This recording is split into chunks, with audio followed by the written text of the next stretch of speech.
Hi guys, very good morning. Welcome to the class. So today is a very important session. So as from students' perspective, this is a tough topic. So I've tried to cover all models of problems. Most of the tough models I've tried to cover in this class. So I'll be covering the questions on digital communication like sampling, quantization, uh, PCM, DPCM, delta modulation, along with the modulation techniques and random signal theory also. I'll be giving some questions on probability of error calculations also, right? So focus well. So if you focus well and if your response is good, I'll be adding more than 21 questions also. Okay, it depends on how good you are responding in the class. Okay, fine. So shall we start? Hi Kishan, hi Deepak. So let's start. So there will be exam analysis that will be done on exam day. Just after the exam, we'll be doing the analysis of the exam. If you want, you can check your answer keys. Right. So this is the first question. So first I'll be covering the questions on sampling. So different models of questions on sampling I'll be covering. I'll wait for 3 minutes and then I'll solve the question.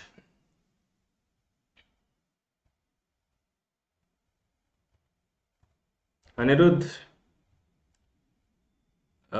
suggest me when to start communication subject or how to start. Can you be more clear on your question?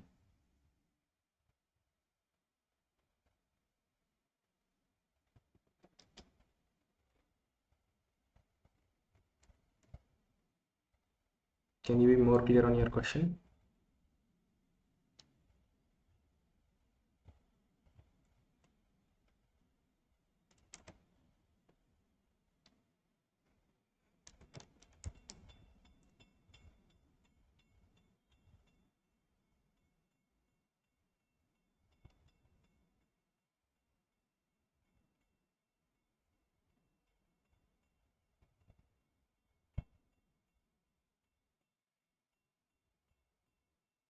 Come on.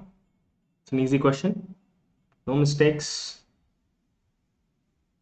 When to start this subject?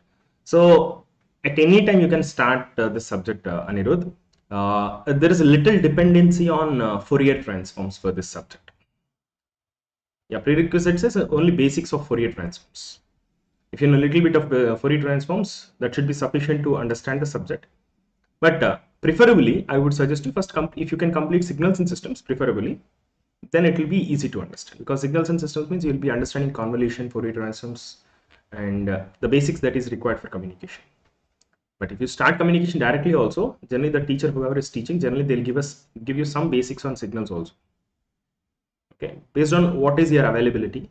If you're having a very good course running on communication, immediately just go ahead and do it.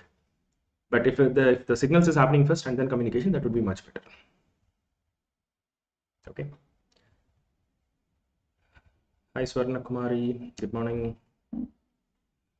Option D, Kishan. Okay.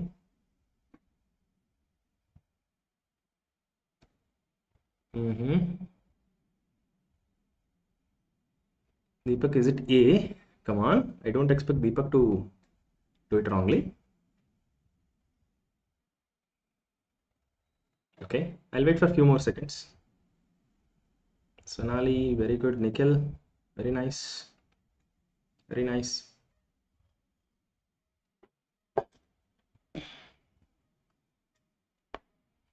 Very good. So let me do it. I hope you guys are clear with sync functions, right? I'll just quickly recollect about sync functions. Could you tell me sine AT by pi t? Can you tell me the bandwidth of this signal? Anyone? Bandwidth of this signal or Fourier transform of the signal, if you analyze, it's a rectangle from minus a to plus a as a function of omega. So bandwidth is how much? A radians per second or a by 2 pi hertz. Okay. Similarly, sync of AT. What is the bandwidth of this signal? Sync of AT. What is the bandwidth? It is a by 2 hertz. A by 2 hertz. If you want, you can expand this also if there is any confusion. Sine pi AT divided by pi 80. So in place of a, we are having pi a. You can replace a with pi a with pi a. You'll get the answer. Okay. Or one more form of sinc function is sampling of 80. What is the bandwidth of this function? So sampling of 80 can be written as sine 80 by 80. Okay. I'll be doing a little bit of revision. 2 to 3 minutes I'll take for revising whatever concept is necessary for the problem, so that it will be a good revision for you guys. So because we are in the last phase of preparation, so I thought a little bit of revision will help you. So bandwidth is how much?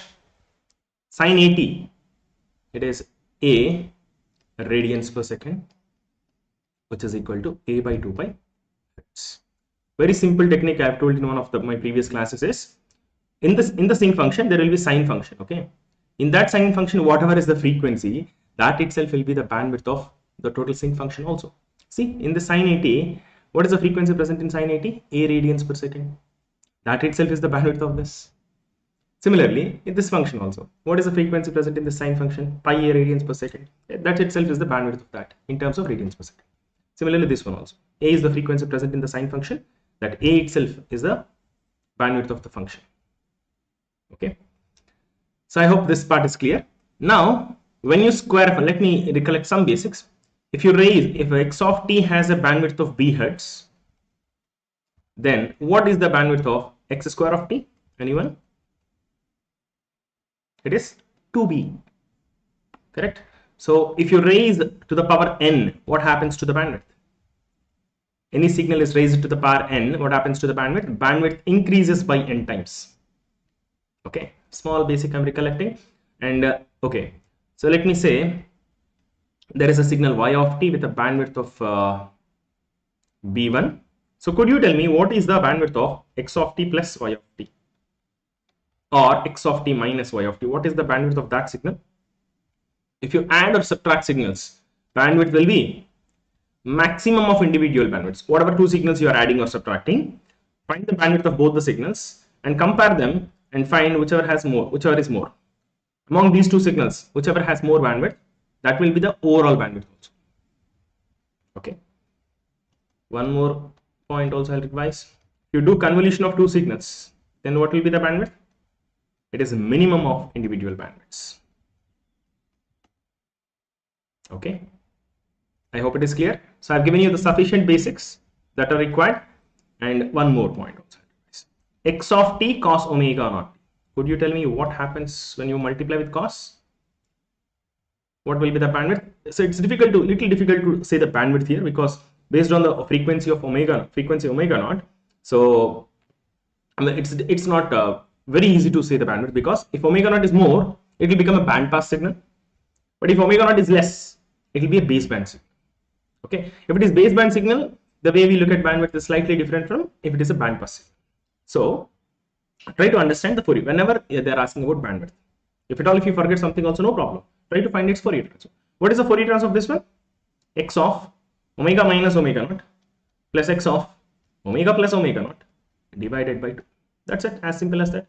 Whenever you multiply a signal in time domain with the sinusoidal signal, what happens in frequency domain? Shifting happens towards right side and towards left side by how much? By the frequency of the sinusoidal signal.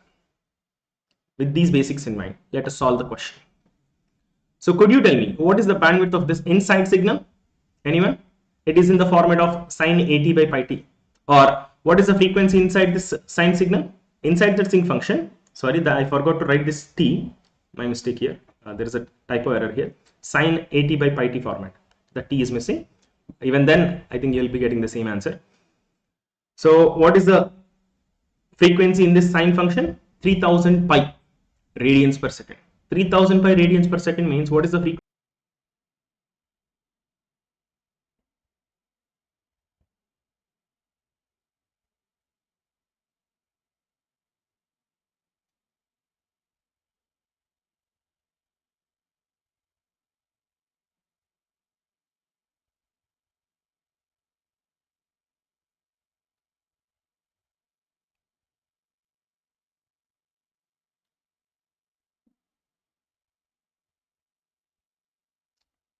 No, it's fine, right? Okay. Sorry guys, sorry for the interruption. My broadband guy, he is irritating me actually. every day he'll create some problem for a few minutes.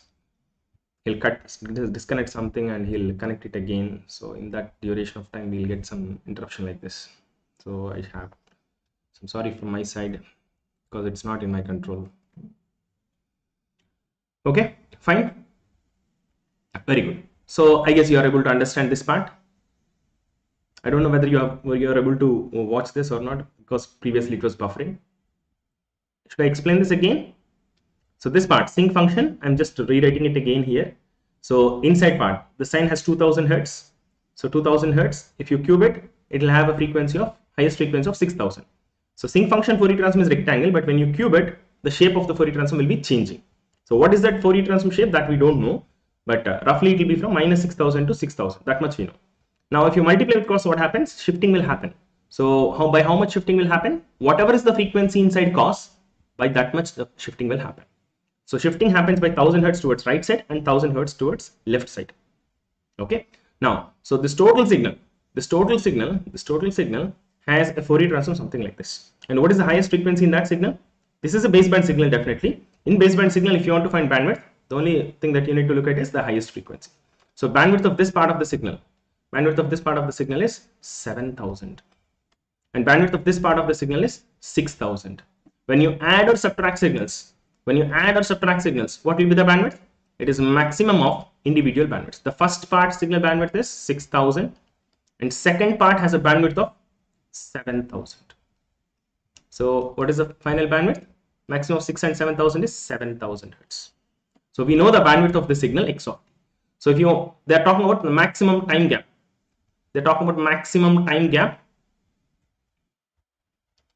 So maximum time gap means they're talking about sampling time. Okay. So let me write the sampling theorem. Fs should be greater than or equal to 2b. Okay. So what is the sampling rate? Let us find out first. Fs is greater than or equal to 2 times bandwidth is 7 kilohertz. So but they're not talking about sampling rate here. They're talking about sampling time. So Fs can be written as 1 by Ts greater than or equal to 14 kilohertz. This implies Ts should be less than or equal to 1 by 14 kilo sent into the numerator, it will become milli. So since time unit is seconds. So what is the answer? 1 by 14 milliseconds. It's an easy question. Next time onwards, no mistakes in these kind of questions. Okay. I hope I'm clear with this. So because of buffering, if you're not able to understand anything, you can just rewatch after the class. Okay. I'm going to the next question. Now I'm resetting my timer. So I'll wait for 3 minutes. This is a wonderful question. If you can solve this, then you are amazing. I'm trying to test your core understanding of the concepts. Core understanding.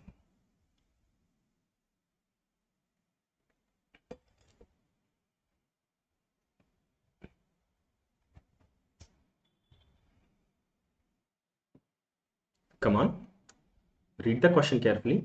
It's a simple question based on sampling. Do it carefully, do it confidently, don't overlook the question.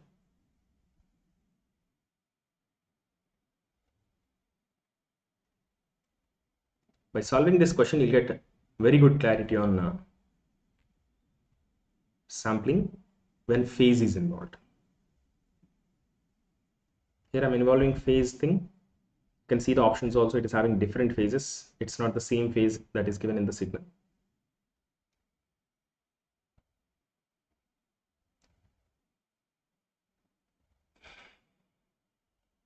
One and a half minute more. Don't worry, do it at your own pace. If you try to speed it up, you might mess it up. Do it at your own pace. Surajit, are you sure? Cross check once. There is nothing wrong in cross checking.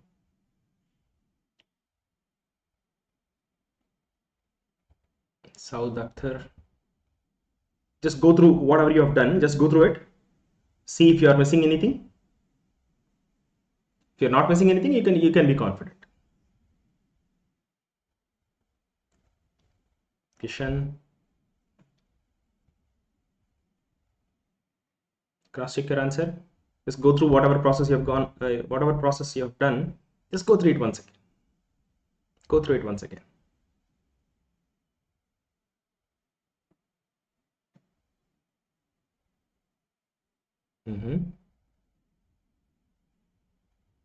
I appreciate you guys. You've done something, but some of you have done a small mistake, or you are missing something. Since phase is involved here, you might not have done this kind of model earlier. Many of you might not have done. Okay. Fine then, I'm stopping my timer. 3 minutes is over. Let me do it. Okay. Let me do it. So before going further, before solving this question, I just want to quickly revise some basics. Okay. Quickly, very quickly. So if x of t is the signal whose Fourier transform is x of omega, then if you sample the signal, we can say what we get is x of nts, which we can write it as x of t multiplied with periodic impulses, del of t minus nts. Any sampled signal can be looked at as signal multiplied with periodic impulses. Okay, and its Fourier transform will be x of t Fourier transform will become x of omega, multiplication will become convolution, and Fourier transform of this periodic impulses is again periodic impulses, which looks like this, del of f minus n times fs. I'm not going through each and everything here because I'm just doing a quick revision. So Fourier transform of this, I'm not explaining how we got this, but I'm just doing a quick revision. So 1 by ts into sigma. So x of omega convolution with impulse will be x of omega minus n omega s, we can write, or we can also write as x of f minus nfs. That is also fine. You can write it as x of omega minus n omega s or x of f minus nfs. You can frequency domain, you can deal with f or omega, but I'm comfortable with f whenever I'm using communications. But when you're dealing in signals and systems, most of the Fourier transform we remember in terms of omega. So that's why it's better to use any question based on signals and systems. It's better to deal in terms of omega because we remember most of the formulas in terms of omega. So what happens in frequency domain when you do sampling? If x of omega, let me say it's a triangle kind of shape from minus b to plus b. When you sample in time domain, you'll get samples like this. And in frequency domain, what happens? Whatever is the Fourier transform, that gets repeated periodically. Whatever is the Fourier transform, that gets periodically repeated. And what is the period? Fs will be the period. Whatever is the sampling rate, that will be the period.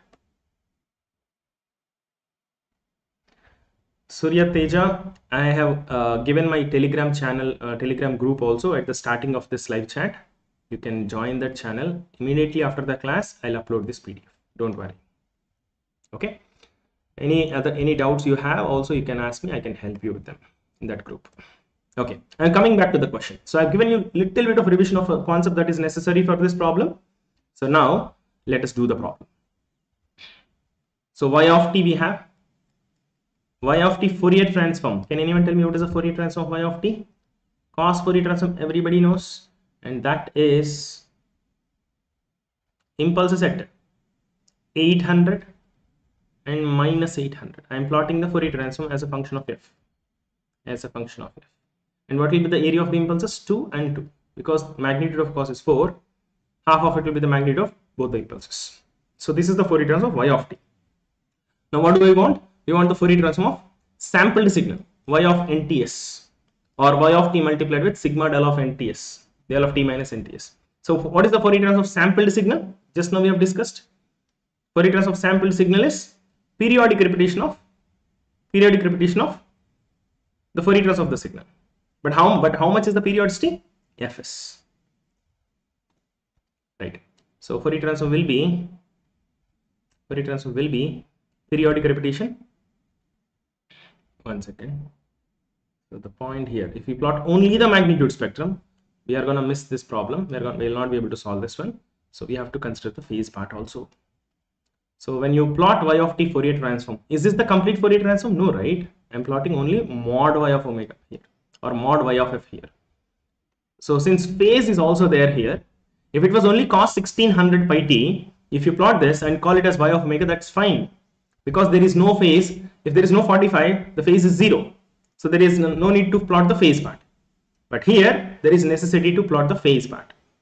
So shall we plot the phase part? What is the phase of the cos signal? This cos signal has a phase of 45. Well, that 45 is the phase at 800 hertz. Okay, at 800 hertz, what is the phase? 45 degrees. And at minus 800, what will be the phase? You know, this is real signal. For real signals, phase spectrum will be odd symmetry.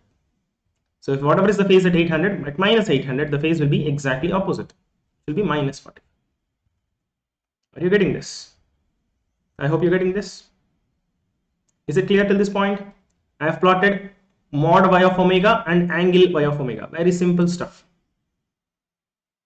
No fancy things here. Very simple stuff. You all know this. Okay. Now I have just plotted the Fourier transform of this signal, and this signal is sampled now at 1000 samples per second. So fs is given as 1000 samples. So when you sample the signal, what happens? It repeats periodically. It repeats periodically. Correct. Now let us plot that Fourier transform of the sampled signal. Fourier transform of sampled signal. The Fourier transform of y of nts. Y of nts, which also can be written as 1 by ts into sigma y of f minus n times fs, where n runs from minus infinity to plus infinity. This is the Fourier transform. In the previous slide, we have discussed in terms of x of t, x of omega. In the present problem, since the notation is y of t, y of omega, I have written the Fourier transform in the same manner. Whatever I have explained in the previous slide, same thing I am just writing here. Now let us plot it. Just observe carefully. What is there here? For n equal to 0, we are having y of f. So y of f, let us copy it as it is. Y of f is something like this. Let us copy it as it is at 800 and minus 800. So what are we plotting here? Since y of omega has magnitude and phase spectrum, both of them, since phase is not 0, it is mandatory to plot the phase. So that's why we have to plot both magnitude spectrum and phase spectrum. So for the sample signal, so this is the magnitude spectrum. This is the magnitude spectrum, which means only the mod part. And we have also to plot, we should also be plotting phase spectrum. Phase spectrum. So in one of the previous year questions, they have tested based on the same basics that I am discussing here. So that is why I wanted to test you on phase also. Listen carefully. So we have to copy the phase also. So magnitude spectrum and phase spectrum, both of them we are plotting. Phase spectrum, we know it is 45 and minus 45. Minus 45. Okay. Now, what did we plot till now? Y of f we have plotted, and mod y of f we have plotted, and angle y of f we have plotted. Okay. Next, let us plot the remaining things. So for n equal to 1, let us plot y of f minus fs. Y of f minus fs let us plot, which means the periodic repetition let us plot. What is fs? 1000. So shift this total thing by 1000. Shift this total thing by 1000 towards right side and towards left side. When you shift towards right side, it is y of f minus fs. For n equal to minus 1, it is y of f plus fs. Because we should repeat them periodically. So let us repeat this periodically by 1000 by shifting by 1000. So if you repeat this by 1000, what happens? This will shift by 1000 and it will come to where? Minus 800 shifted by 1000 towards right side, it will come to 200. Correct? And 800 shifted towards right side by 1000, it becomes 1800. It becomes 1800. Similarly, same thing, let us shift it towards left side also. 800 shifted towards left side by 1000, it will go to minus 200. And this minus 800 shifted towards left side by 1000, it will go to minus 1800. I've plotted only one repetition. Okay. The remaining repetitions are not necessary for us in this problem. If required, we can plot the remaining repetitions also, but we have missed plotting the phase parts. Let us plot the phase parts also. What happens to the phase part? So what we have here is y of f. Let us plot y of f minus fs also. So phase spectrum also, let us shift it towards right side by 1000. So the whatever is there at minus 800 will get shifted to whatever is here got shifted to 200. Whatever is the phase here, that got shifted to 200. So minus 45 will be there here at 200, and this phase at 800 will go to 1800. The 45-degree phase will go to 1800. Similarly, left side also, whatever is the phase at 800 will go to minus 200. Whatever is the phase at 800 will go to minus 200, which is plus 45. And whatever is the phase at minus 800 will go to minus 1800. I believe you are understanding. Very simple stuff, no fancy. Only thing is, in the problems that you might have done, you might not have shifted the phase thing, because that was not required in those problems. But in this problem, since phase is involved, we have to shift the phase part also. Okay, I hope it is clear till this point. Simple plotting I have done. Now, what are we doing? After the remaining terms, y of f minus 2fs, y of f minus 3fs, these terms I am not plotting because they might not be necessary in this problem. Okay.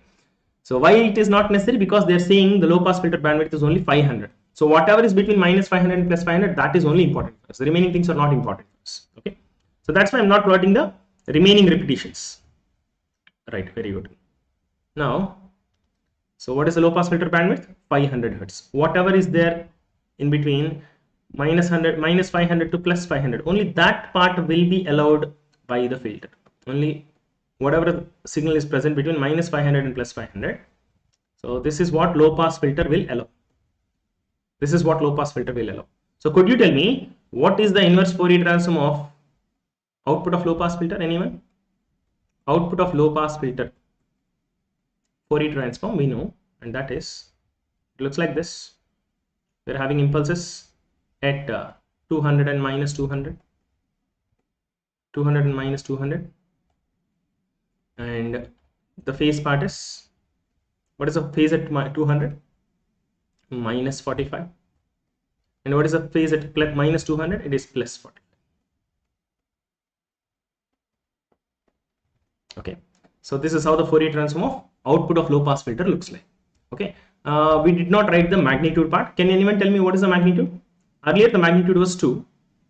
Y of f has a magnitude of 2, and this gets multiplied with 1 by ts. What is 1 by ts? 1 by ts is same as fs.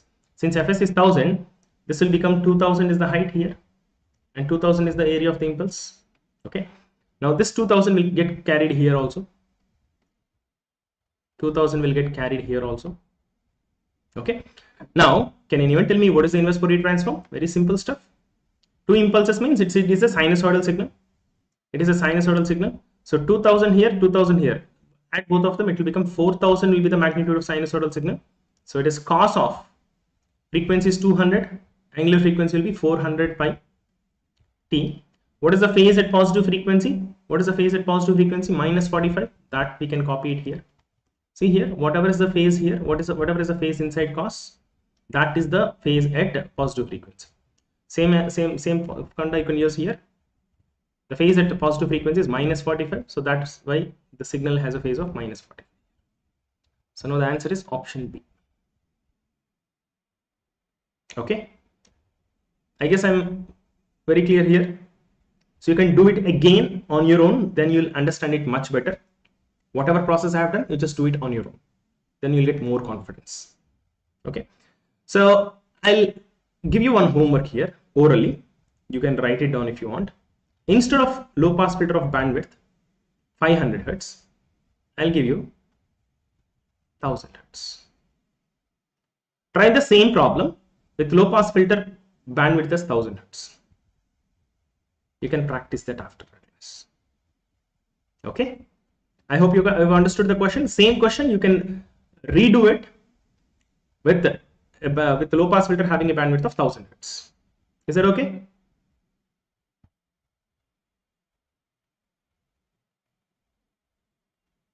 Hey Chandramouli, how are you? I remember. So definitely Chandramouli, definitely I'll give you some tips. So I'm moving into the next question. So before moving into the next question, I'll share some tips in the middle. Okay, let's say after 10 questions, we'll take a break for 5 minutes and we'll talk about some tips. Okay, right. So let us do the third question. I'm switching on the timer. Timer starts now. Different models on sampling I've done here. 2 models of problems already done. Another 2-3 models are there.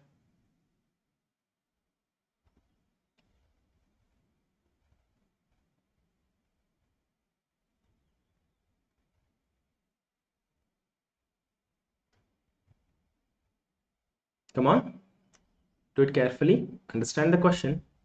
Everything should, whenever you see a signal, then the Fourier transform of it or the signal shape should pop up in your mind. So that is how you can do things quickly.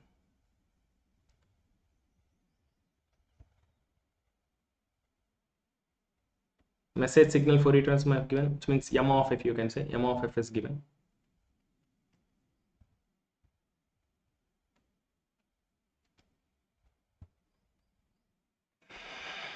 So when they're saying DSBSC signal, immediately you should plot the spectrum very quickly. DSBSC spectrum looks like message signal shifted towards the right side and towards left side by FC. So carrier frequency is 1 megahertz. So the same spectrum gets shifted towards right side and towards left side by how much? 1 megahertz.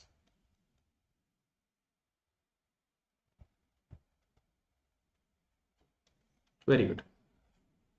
So now this spectrum should pop up in your mind immediately. So what is the highest frequency? This 100 kilohertz will get shifted to 1 megahertz plus 100 kilohertz, which is 1.1 megahertz. And this will be 0.9 megahertz. So this is the Fourier transform of DSBSC modulated signal. Okay, already some people have solved it. Now the question is, find the minimum sampling rate. Okay, the rate word is missing, but you might have understood the question. Find the minimum sampling rate required to sample the DSBSC modulated signal. So they're asking about what is the sampling rate, minimum sampling rate required to sample this signal. So what technique can we use? Can we use band pass technique? Is this a band pass signal or not? Definitely this is a band pass signal, correct? Because this gap here is very big compared to the bandwidth, hence it is a band pass signal. Definitely we can use band pass sampling concept. So what is the formula for minimum sampling rate for a band pass signal? It is 2 times FH, 2 times FH, highest frequency in the signal, divided by K. What is this K? K is an integer which we get by applying a box operator on FH divided by FH minus FL. In this case, FH is 1.1 mega divided by FH minus FL is 0.2 mega. Mega cancelled. 1.1 divided by 0.2 is 5.5. So if you would apply box operator, it is 5. So in place of K, we can put 5. So 2 into FH is 1.1 megahertz divided by 5. How much is that? 2.2 mega divided by 5, which is 5 4s are 20 and 0.44. Is that okay? Yes. 0.44 megahertz, which can be written as 440 kilohertz. So that is the minimum sampling rate that we can use.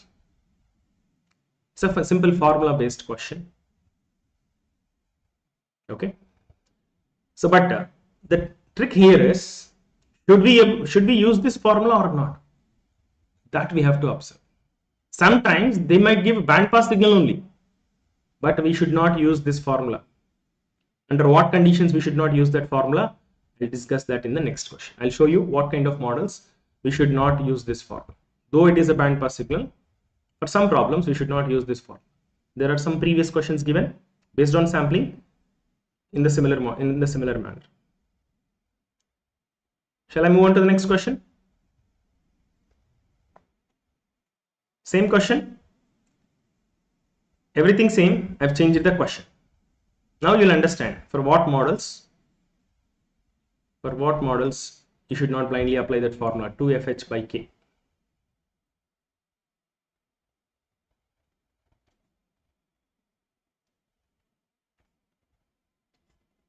Same question, everything same. DSBSC signal has a Fourier transform something like this.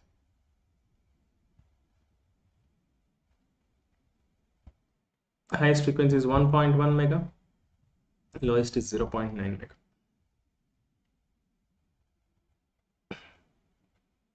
Very good, some of you have already done it. Very nice. Very nice, Kishan. Very nice, Deepak, Surajit. Yes, South. I have covered that model in the full mock test. Yes, very good. So here the question is, find the minimum sampling rate required to sample the DSBSC model. When they say only this much, only till this point, then you can use band pass sampling formula. But whenever you want to digitize it, whenever you want to convert into bits, you should not use the formula for band pass sampling. Because whenever you want to digitize, you're going to treat it like a baseband signal and you're going to sample it. Whenever you are treating like a baseband signal, always the formula for sampling, whenever you are digitizing, treat any signal, even if it is a band pass signal also, treat band pass also as baseband. Whenever they say digitize, or if they are saying I'm converting into bits, something like that, treat band pass as baseband signal. What do I mean by treating band pass as baseband signal? Treating band pass as baseband signal is bandwidth, you consider it as highest frequency. Basically, band pass means what is the bandwidth? Band pass means bandwidth is considered as fh minus fl. Okay, the range we call it as bandwidth for band pass signal.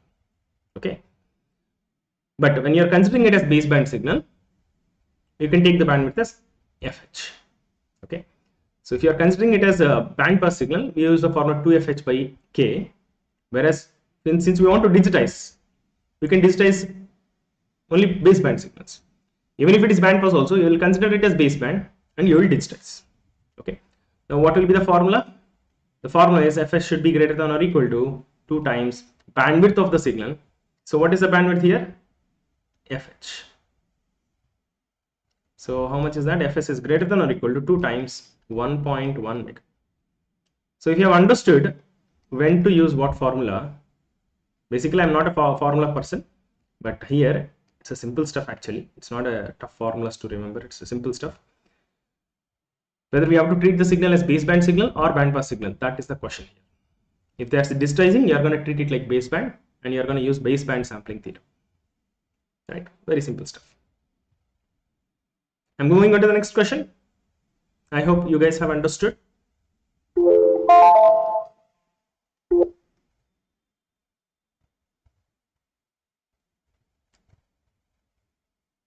So it is, sorry, Deepak, you're asking something. So if in question it is asked to find NR, Nyquist rate. Yes, Nyquist rate means always 2 times fh.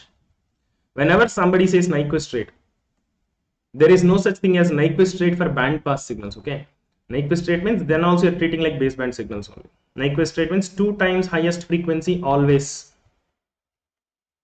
2 times highest frequency in the signal, always. We never use the word Nyquist rate for in bandpass sampling concept. If you observe 2fh by k, there is no such thing as Nyquist rate for that. Okay, so Nyquist rate means always 2 times highest frequency, whether it is baseband signal or bandpass. Fine. Nyquist rate is the minimum sampling rate required. Sampling theorem is defined on baseband signals, not bandpass signals. So if you want to use sampling theorem for bandpass signals, then you are going to consider bandpass signals as baseband signals and do it. Okay, wonderful. Come on. Next question, also same question, but I'm changing the question slightly just to make it clear for you. Say everything same, everything same. Read the question carefully. 1 minute is sufficient for you to do this problem. I'll wait for 1 minute, not more than that, because you know already half of the question. I'm changing a little bit of the question. Come on. No mistakes here. I'm mixing PCM concept also here.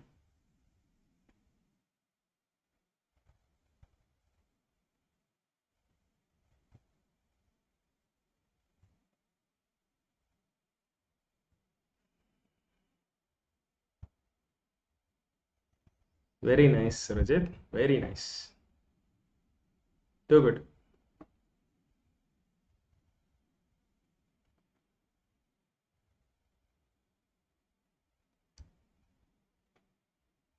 Very good. Come on, guys. You should not take this much time.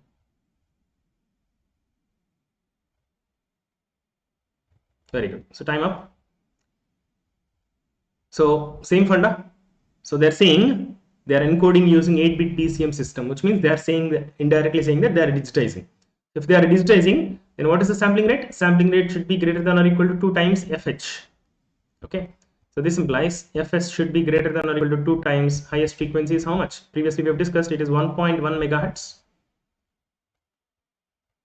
So minimum sampling rate is equal to 2.2 megahertz or mega samples per second, you can say. Now they are using 8-bit PCM system. So what will be the bit rate? Bit rate formula is n times Fs. So let us assume that we are taking minimum sampling rate possible. Okay, when there is no mentioning what is the sampling rate used, you can use Nyquist rate. So Nyquist rate is 2.2. So n is 8 bits we are using per every sample, and into 2.2 mega, what is the unit of bit rate? It's bits per second. Bits per second. So we got the bit rate. So it's bits per second. Bits per second. For every second you are getting these many bits. Okay. Now what they're asking is, if the samples are collected for 2 seconds, for 2 seconds they have collected the samples, and those samples are converted into bits. So which means for 2 seconds, how many bits are collected? That much storage is required. So for 2 seconds, how many bits are collected? How many bits are collected? How many bits are collected? It is equal to, bit rate means what? These many bits are there for every 1 second. So 8 into 2.2 megabits are present for every 1 second. Now they're talking about, they're saying they're collecting for 2 seconds it seems, which means multiply with 2 seconds. Second and second gets cancelled. You're going to get how many number of bits are collected. So how many bits are collected? We got it, right? So now they're asking us to find the amount of storage. How much is the amount of storage? It is 8 into 2, 8 into 2.2 into 2 megabits. That is the storage required. But they're asking the to find the answer in terms of bytes it seems, which means you can divide it with 8 and write in terms of bytes. 2.2 into 2 megabytes, which is 4.4 megabytes. So answer is 4.4 mega, or 10 power 6 into 10 power 6.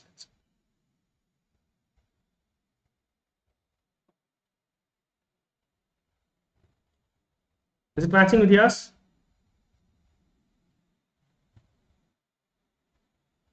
It's 4,400 kilobytes, no?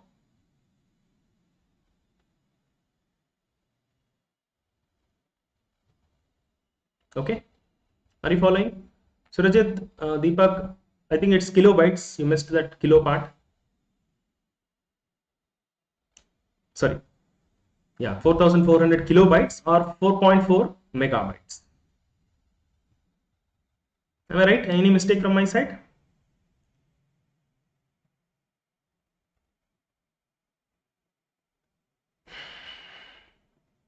I might also do some calculation mistakes sometimes. Sometimes I might miss something, but I don't think I may have missed anything here, because it is not matching with any of yours. So I'm getting a doubt whether I've done any calculation mistake. Okay, no problems, no problems. So shall we move on to the next question? Very good, guys. Come on. So sampling questions are over. Now I'm testing you on quantization. It's a beautiful question. Observe carefully and answer it. It should not take much time.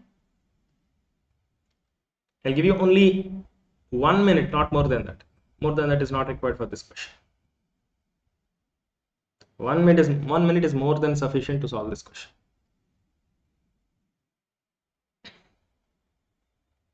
Come on, who will tell me the answer first?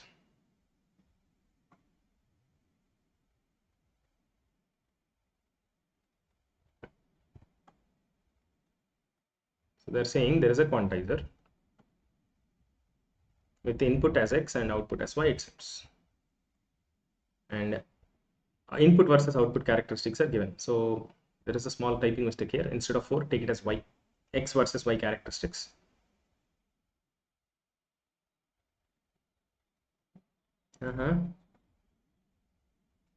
So Rajit, I think you're right, man. So input to the quantizer has a PDF something like this, it seems. Now they're asking, in this question, they're asking us to find B value. Quantizer characteristics are not required in this question actually. But it is a linked question, that's why I've given you this information also. But for finding B, this information is not required. So this is a PDF. I'm trying to test you on area of PDF is equal to 1. That's it. I'm just trying to test you on that point. So what the area of PDF you want should be 1. If you use that funda, you'll get the value of B. So what is the area of area should be equal to 1? Area is, the width is 4 units here and height is 2b. 4 into 2b is the area of this part of the rectangle, and this part is 1 unit width, height is b, 1 unit width, height is b, plus 2b. This is b and this is b. Total area is 8b plus 2b is 10b is equal to 1. So b is equal to 0.1. b equal to 0.1. Answer is 0.1. Very good. Some of you have answered correctly. Others, if you are a little slow, that's fine. You can pick it up. If your focus is less, sometimes our focus is less on when we are solving some questions, that's fine. We will not be at our best at all times, okay? But we have to try to be at our best at all times. Okay, try to put all your focus in each and every question. That will save a lot of time. If your focus is good, you can save time. Fine. Shall we move on to the next question? Next question will be the real challenging question. Let's see how many of you will solve it. Come on. Let's see who will do it. For this one, I'll wait for 2 minutes.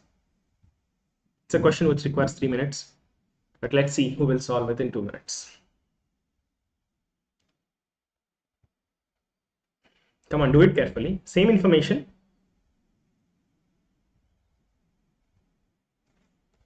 Here it's y. It's not 4, it's y. Typo mistake.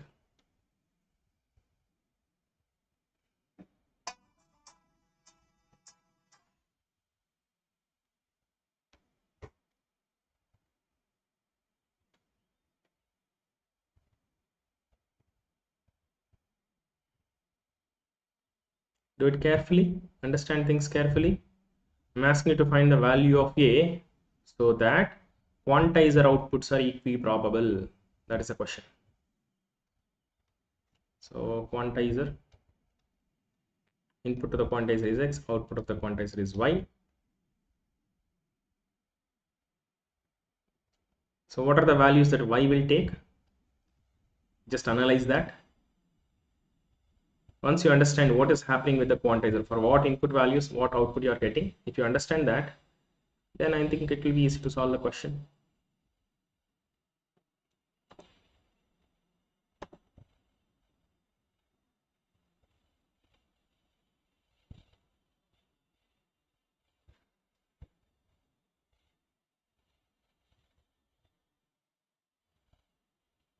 Who will tell me the answer?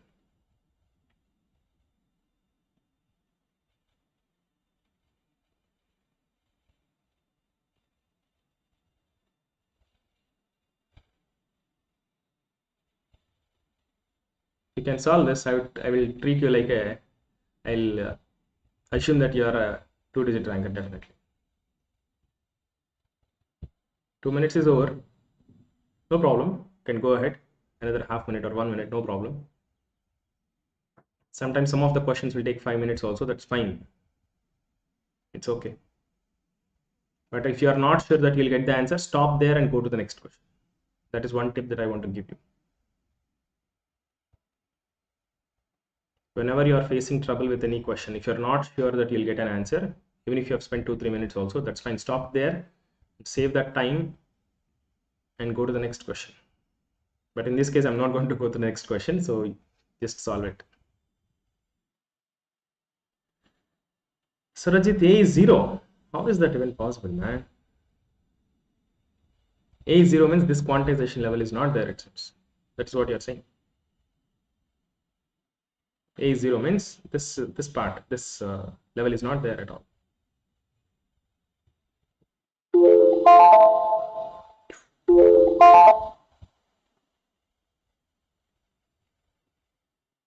Fine, your time is over. Let me do it.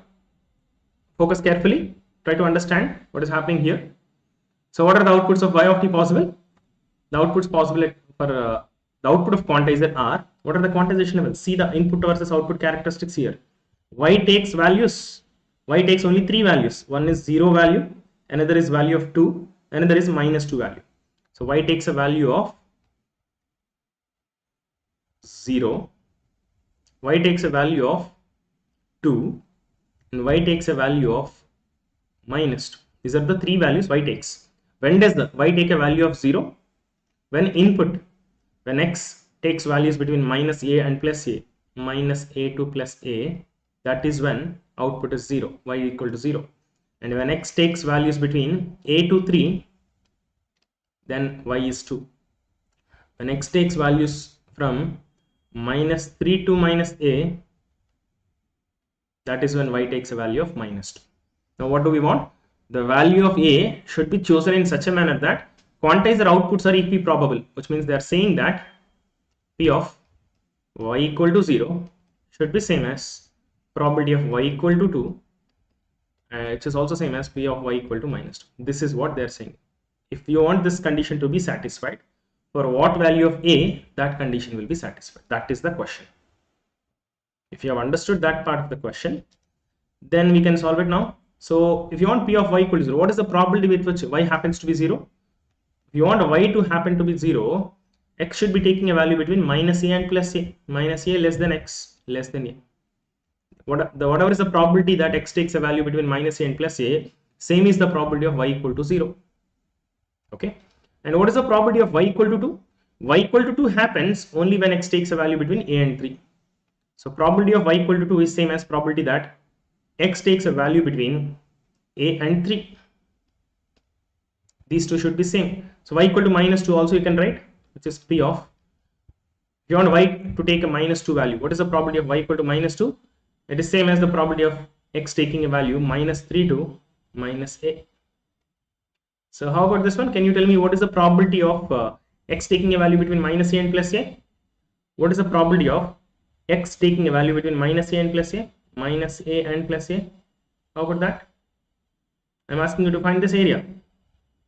Integrate the PDF from -a to +a. What is the area? Width is 2a. I want integration of the PDF from -a to +a. Area of this function from -a to +a. Width is 2a and height is 2b. And what is 2b? B we have already found, no? B is 0.1, right? So 2b is how much? 2b is 0.2. So area of the PDF from -a to +a is 2a is the width and height is 2b, which is 0.2.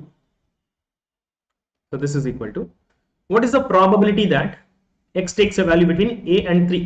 I'm asking you this area. I'm asking you this area. I'm asking you this area. So here I want this area. Earlier we found this area. This area is 2a into 0.2. And how about this area? So we can divide it into two parts, this part and this part. So how about, what is the area of this part? With this 1 unit and height is b, which is 0.1. With this 1 into height is b, which is 0.1 plus what is the area of this part? Width is 2 minus a. Width is 2 minus a. This is the width. This is the width. And what is the height? Height is 2b, which is 0.2. which is equal to 0.1 plus 2 into 0.2 is 0.4 minus 0.2a. Is that okay? Now what we have here is 0.4a. Now let us calculate these things. 0.1 plus 0.4 is 0.5. So this 0.2a onto the other side, it becomes 0.6a. A is equal to 0.5 by 0.6, or we can also write it as 5 by 6. Answer is 5 by 6.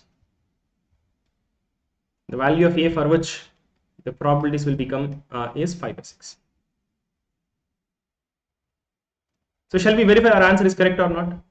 How to verify?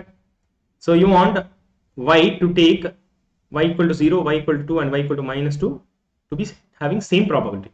So 3 possibilities are there. If you want them to be equiprobable, the probability of each of them will be 1 by 3, no? I think that will be more easy to find, no? I think that is more easy. I think we have gone with a little longer procedure. Huh? Is it okay? Yeah, that's more easy, right? Yes, that is more easy.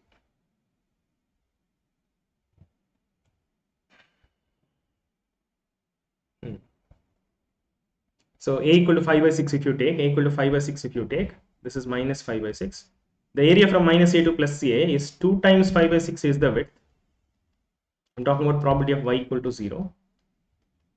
2 times 5 by 6 is the width, and height is 2b, which is 0.2, which is equal to 2 into 0.2 is 0.4, 0.4 into 5 is 2 divided by 6, which is equal to 1 by 2. See, it is matching. Whatever answer we got, with that I am trying to find the probability of y equal to 0. Yes, that's a good question, Sagnik Bhattacharya. That's a good question, but if a, yes, a can be greater than 2 also. A might be greater than 2 also, but from our common sense, we can understand that a will be less than 2, because if a is greater than 2, then how can the probabilities become equal? Probability of y equal to 0, y equal to 2 and y equal to minus 2 should be equal, no?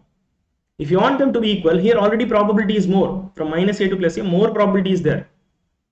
If a crosses 2, then probability of y equal to 0 will dominate. It will be very huge. Then the probabilities of these three things will not be equal.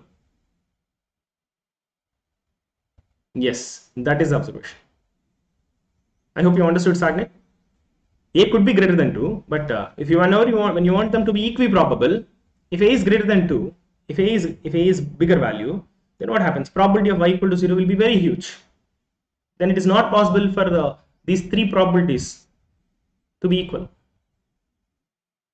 Okay, very nice. So you can solve this problem again. So whatever idea you get, you can go ahead with that. Our basics should be right, our understanding should be right. So if you are doing in a little different manner also, that's fine. Okay, so if you are if there is a slight confusion, or if you have not solved it correctly, then what I would suggest is, after the class, just look at this question and try to solve it on your own once again. Then you'll get more clarity. Okay, very good. So this is a wonderful question. One of the previous questions is based on a similar concept, not same, but similar funda. So shall I move on to the next one? Ready for the next one?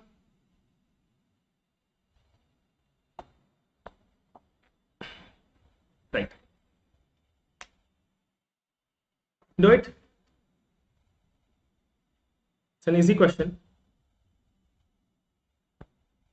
Wait for 2 minutes. I'll wait for 2 minutes. Let's see who will solve it.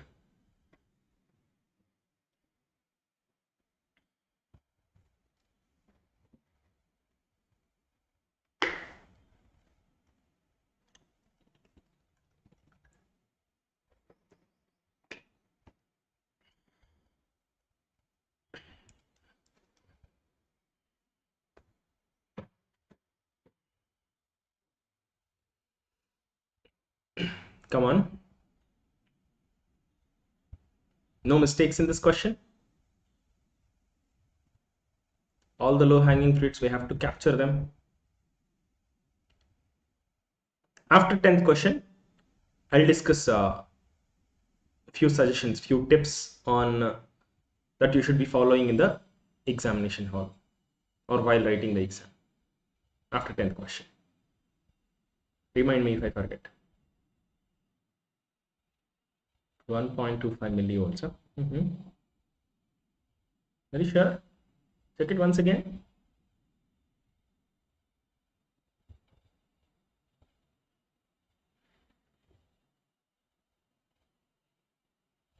That seems to be right. South.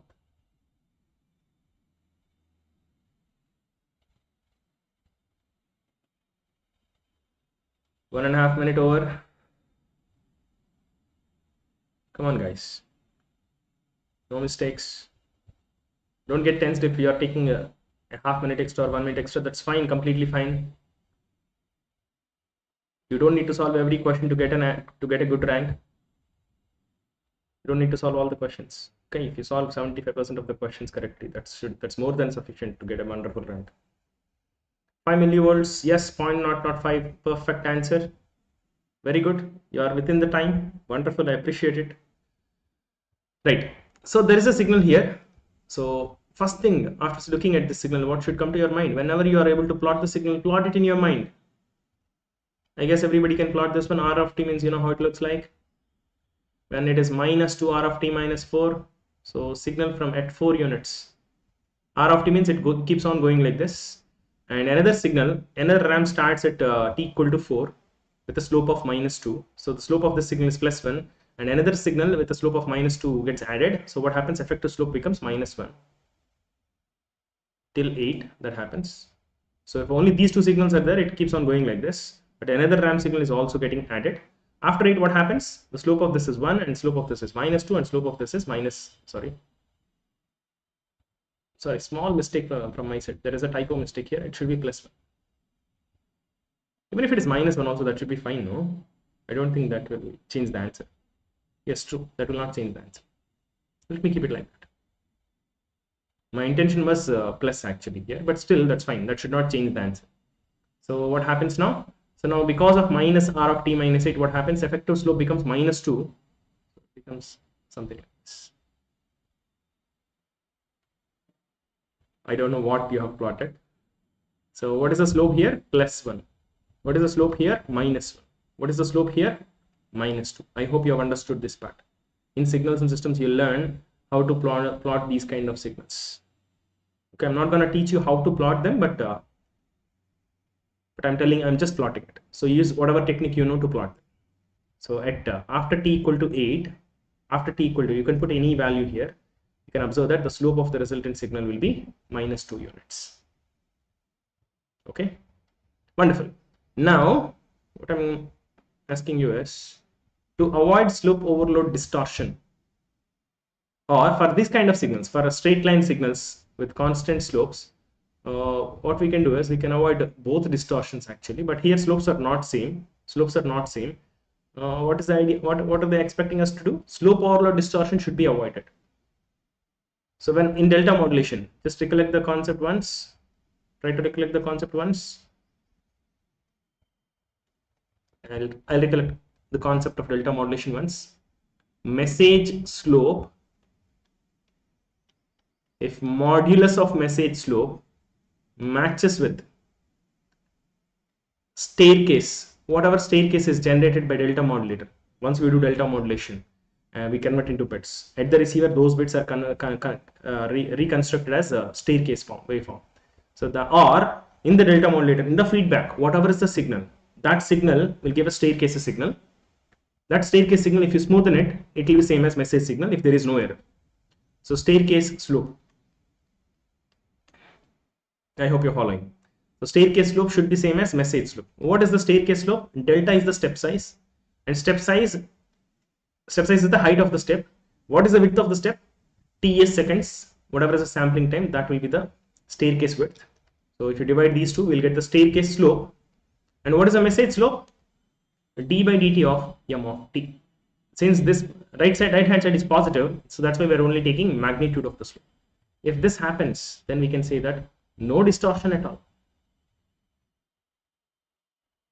Okay, if you want no slope overload distortion, only slope overload distortion if you want to avoid, what will happen? message should never have more slope than delta by TS, which means take the maximum slope of the message, whenever they are talking about no slope overload distortion, take the maximum magnitude of slope in the message equated to delta by TS. This is the condition. There is no such thing as no granular distortion, because when you are saying no granular distortion, you should take minimum slope. Minimum slope is always, magnitude of minimum slope is always 0. So if you're taking this as 0, we should take delta as 0. So that's not a fair question to ask. So that's why generally the question, they'll not ask a question like no granular distortion. That's why. Okay, but if you don't want granular distortion, step size should be very small, as small as possible. When you don't want slope overload distortion, we should take bigger step size. No slope overload distortion, bigger step size. No granular distortion, smaller step size. Okay, right. So I hope you got the funda here. I have given you the concept here. Now let us apply that concept. If you don't want slope overload distortion, maximum magnitude of slope should be equal to delta by TS. Message slope should never dominate, which means it can be less than or equal to also. This should dominate this. Message slope should never dominate. Okay, message slope should never dominate. Then only we will not get any slope overload distortion. So this is the condition that should be satisfied for no slope overload. It's not equal to, it's greater than or equal. This is greater than or equal to d by dt of m of t modulus maximum. Okay, but if you want optimum step size for no slope overload distortion, what is the best step size that you can take? When you equate it, because the minimum value of step size, if you take, then these two will be equal. That is the best step size. Now if you take bigger than what is required, then that is not optimum, right? So if you want an optimum step size, then you should take an equal to sign here. So I'm going back now. So if you want optimum step size, you can take an equal to sign here. Okay, so what is the maximum magnitude of slope here? Maximum magnitude, it's not, sign is not important here, only magnitude is important here. What is the maximum magnitude of slope? It is 2 units. It is equal to delta optimum divided by TS. TS can be written as 1 by TS can be written as Fs. So delta optimum is equal to 2 divided by Fs, which is equal to 2 divided by 200, which is equal to 2 cancelled. It is 1 by 100. 1 by 100 is 10 millivolts, correct? Or 0.01 volts. Anyone got this answer? Fine. So you have done the question as per my thought process was to give plus here. If I have given plus here, this part would not have been there. Only this part of the triangle will be there. Only from 0 to 8 there will be a triangle. If there was a plus here, then your solution is correct. Then what happens is here it will be 1, then it will be 1 by 200, and it will be 5 millivolt or 0.005. That is correct. But my type of mistake, that's fine. You don't know whether I have given a typo mistake or not, right? But then you have to solve according to this question only, no? Right? So according to the exact question that I've given, this is how the signal looks like. This is how m of t looks like. Maximum magnitude of slope is 2 units. Okay, maximum magnitude of slope is 2 units. So step size should be, optimum step size should be 10 millivolts. That is the answer. Mistake from your side. You have overlooked the question. Okay, no issues, no problem. It happens. Sometimes it happens. Anybody will do mistakes, no problem. We have to minimize those mistakes. That's the only thing that we should do. Okay, shall we go to the next one? Whenever we do a question wrongly or when we don't get the answer, that is the place where we should consciously tell ourselves that's okay, no problem. It's okay to do some mistakes. In the exam, you have to do this. Generally, what happens is whenever we do a mistake, we'll feel very bad. We'll be in low confidence state. That is when our performance gets affected in the next questions. So we should not do that mistake, because one question wrong or 2 questions wrong or 5 questions wrong, that is not going to take your rank away. You'll still be in the race. Okay, so keep that in mind and be with the same confidence. Okay, any topper will be doing mistakes. Okay, any topper will be doing mistakes. The person who does minimum number of mistakes will be the winner. Okay, so it's okay to do mistakes. So whenever you do a mistake, don't lose the confidence, don't get demotivated, because there is a lot to do. Come on, next one. This should be an easy question. It's a regular question. You might have seen this type of question earlier also.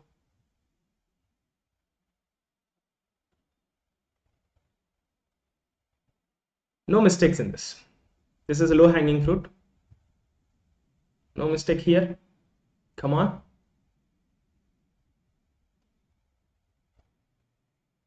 Whenever there is a known question, you should do it correctly, and if possible, you should also save time, which we can make use of it for other questions.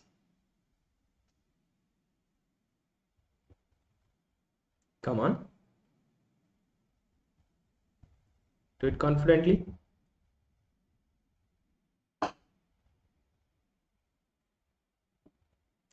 We have already discussed the condition for no slope overload distortion. Just write that condition and just apply it. That's it.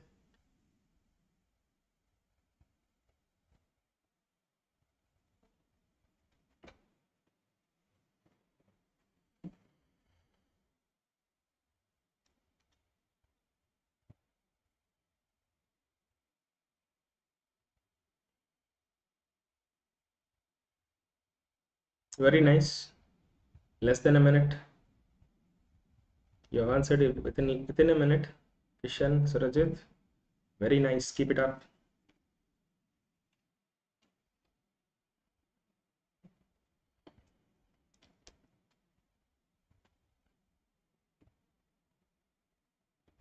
Come on, others.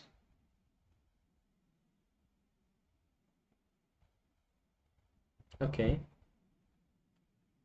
It's 1.5 minutes now. So I'll stop the timer. Let me do it. So what is the condition for no slope overload distortion? The condition is module. Just now we have discussed, so that's why I'm just writing the condition. D by dt of m of t modulus maximum. The maximum magnitude of slope should always be less than or equal to delta by ts for no slope overload distortion. Since we want optimum value of step size, so we don't need to take the less than condition, we just need to take equality condition. So when you take optimum step size, then inequality becomes equality. Right. So what is the maximum magnitude of slope? That we don't know. Let us substitute whatever we know about the signal. Message generally I'll take it as m of t, but in this question they have given it as x of t. So let us substitute x of t here. So what is the differentiation of this signal? Let us write it. 10 sine differentiation is cos of 4000 pi t plus 50 into 4000. So that is the differentiation of this signal. Less than or equal to optimum step size, we don't know. That is what we have to find out. Divided by ts. And what is ts? We don't know that, but some condition is given regarding that. So they're saying that sampling rate is equal to 50% higher than Nyquist rate. It seems 50% higher than Nyquist rate. Higher than Nyquist rate. F Nyquist. So 50% higher means it is 150% of Nyquist rate, which is percentage into normal scale. It is 150 divided by 100 into F Nyquist. It is nothing but 1.5 times Nyquist rate. You might have guessed this already, but 50% higher means 50% higher than Nyquist rate means it is 1.5 times Nyquist rate, which is 1.5 times Nyquist rate is how much? 2 times bandwidth of the signal, or 2 times highest frequency in the signal. 1.5 into 2 is 3 into bandwidth of the signal. What is the bandwidth? The only frequency that is present is 2000 here, which is 6000 is the sampling rate. 6000 hertz we can say, 6000 samples per second also we can say. So we know fs, so we just need to find the maximum magnitude here. What is the maximum magnitude inside this? Cos. When cos is involved, maximum happens when cos becomes 1. So maximum magnitude possible here is 4000 pi into 10. You might have remembered some formula whenever sinusoidal signal is involved. It's okay to use that formula also, not a problem. Since model is involved, it's a positive value. Delta optimum divided by TS, or we can also write as into FS. This implies optimum value of step size is equal to 4000 pi into 10 divided by Fs. How much is Fs? 6000. So 6000, 1000 cancelled. It will become 40 pi by 6, or you can also write as 20 pi by 3. That is the answer. I think many of you have answered correctly. Wonderful, guys. So 20 into 3.14 by 3 is it's around approximately around 21, I guess. Yes. Wonderful, wonderful, wonderful. Very nice.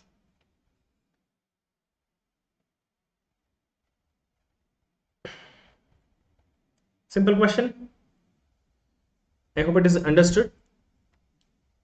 Shall I move on to the next question? I'm moving on to the next question.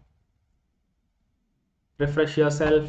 Every question is like a new challenge. Okay, every question you should be at the same level, same confidence level, same mindset.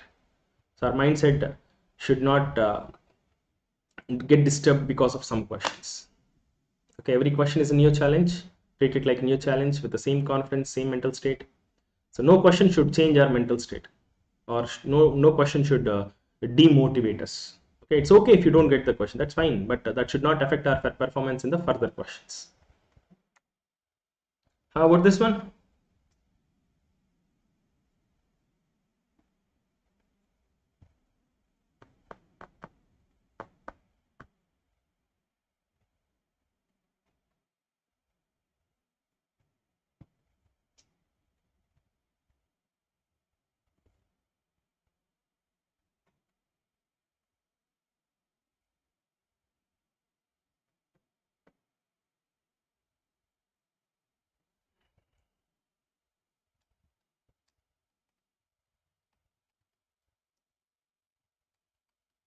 Come on, this is an easy question.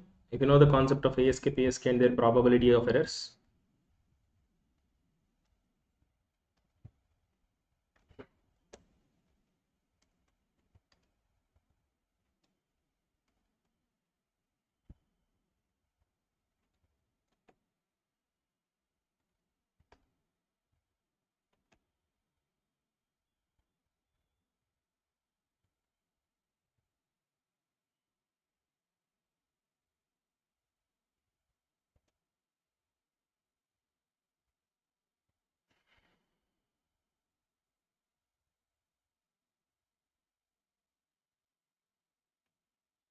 This is the general formula for probability of error for all binary schemes.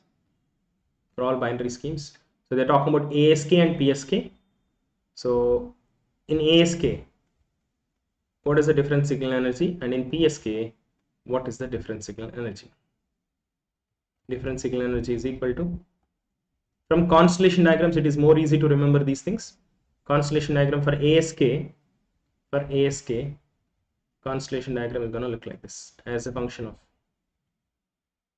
root of 2 by TB into cos of omega naught T, omega CT. So there is a one constellation point, another constellation point. People who are new to this constellation diagrams, so don't worry. So you can solve in other ways also, not a problem, but constellation diagrams are easiest way to analyze probability of errors. So for PSK, the constellation diagram looks like this: minus root EB comma 0 plus root EB comma 0. Okay, right. So tell me, so if you want probability of errors to be same, ED should be same. ED should be same for ASK and PSK. So basically, ED in, what is it in PSK? Difference signal energy in PSK is distance between the points whole square. What is the distance between the points whole square? It is 4 times EB. This distance is 2 times root EB. If you square that, you get difference signal energy. You know, you might be knowing the formula for probability of error. You can take that also. You can take that and compare. And what is in ASK? What is the difference signal energy? It is just root EB. So if you square it, you get EB. So EB ASK, bit energy used in ASK is different, and bit energy used in PSK is different. Okay, right. So probability of error in ASK, we want it to be same as probability of error in PSK. If you want that to happen, what should be happening? Q of root of ED in ASK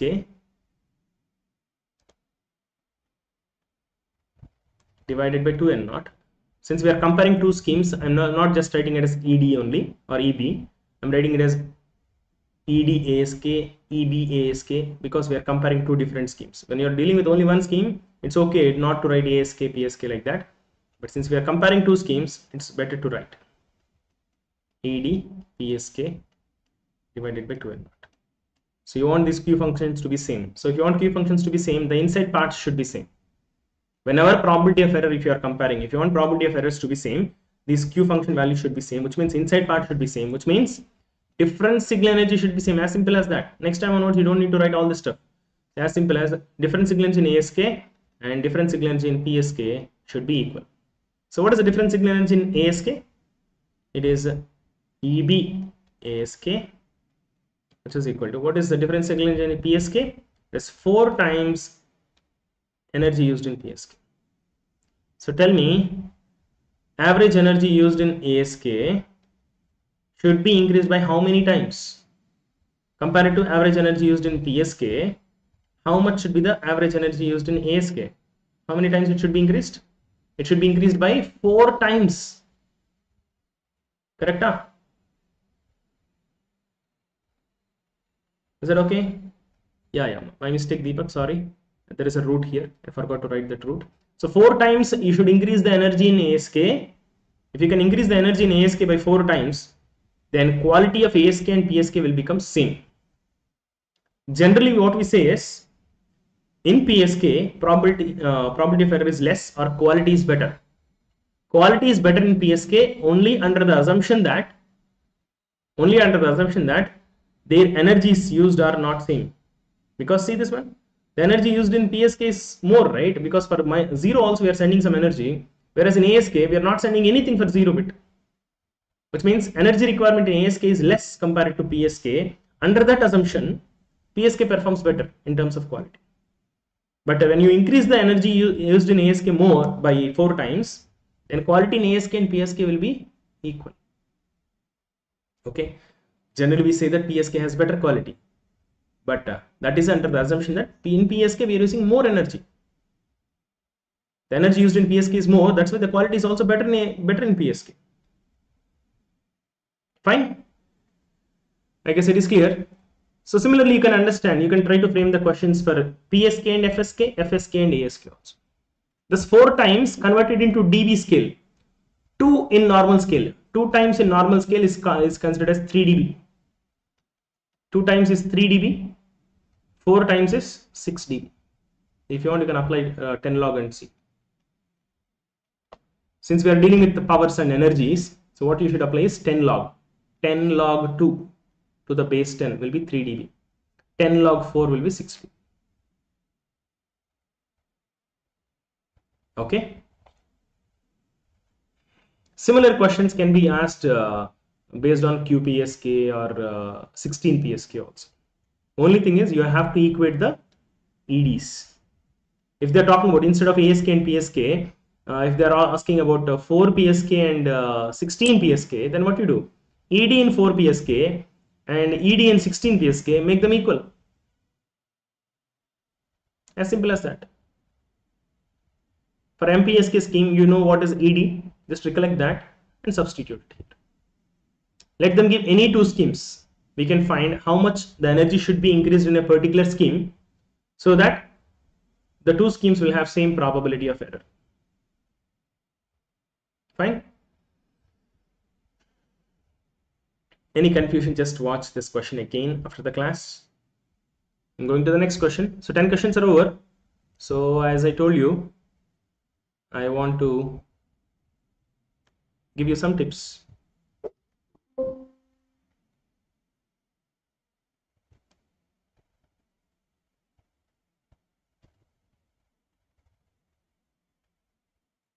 Yeah, let me give you some tips. First thing is, don't miss the easy questions. Don't miss easy questions at any cost.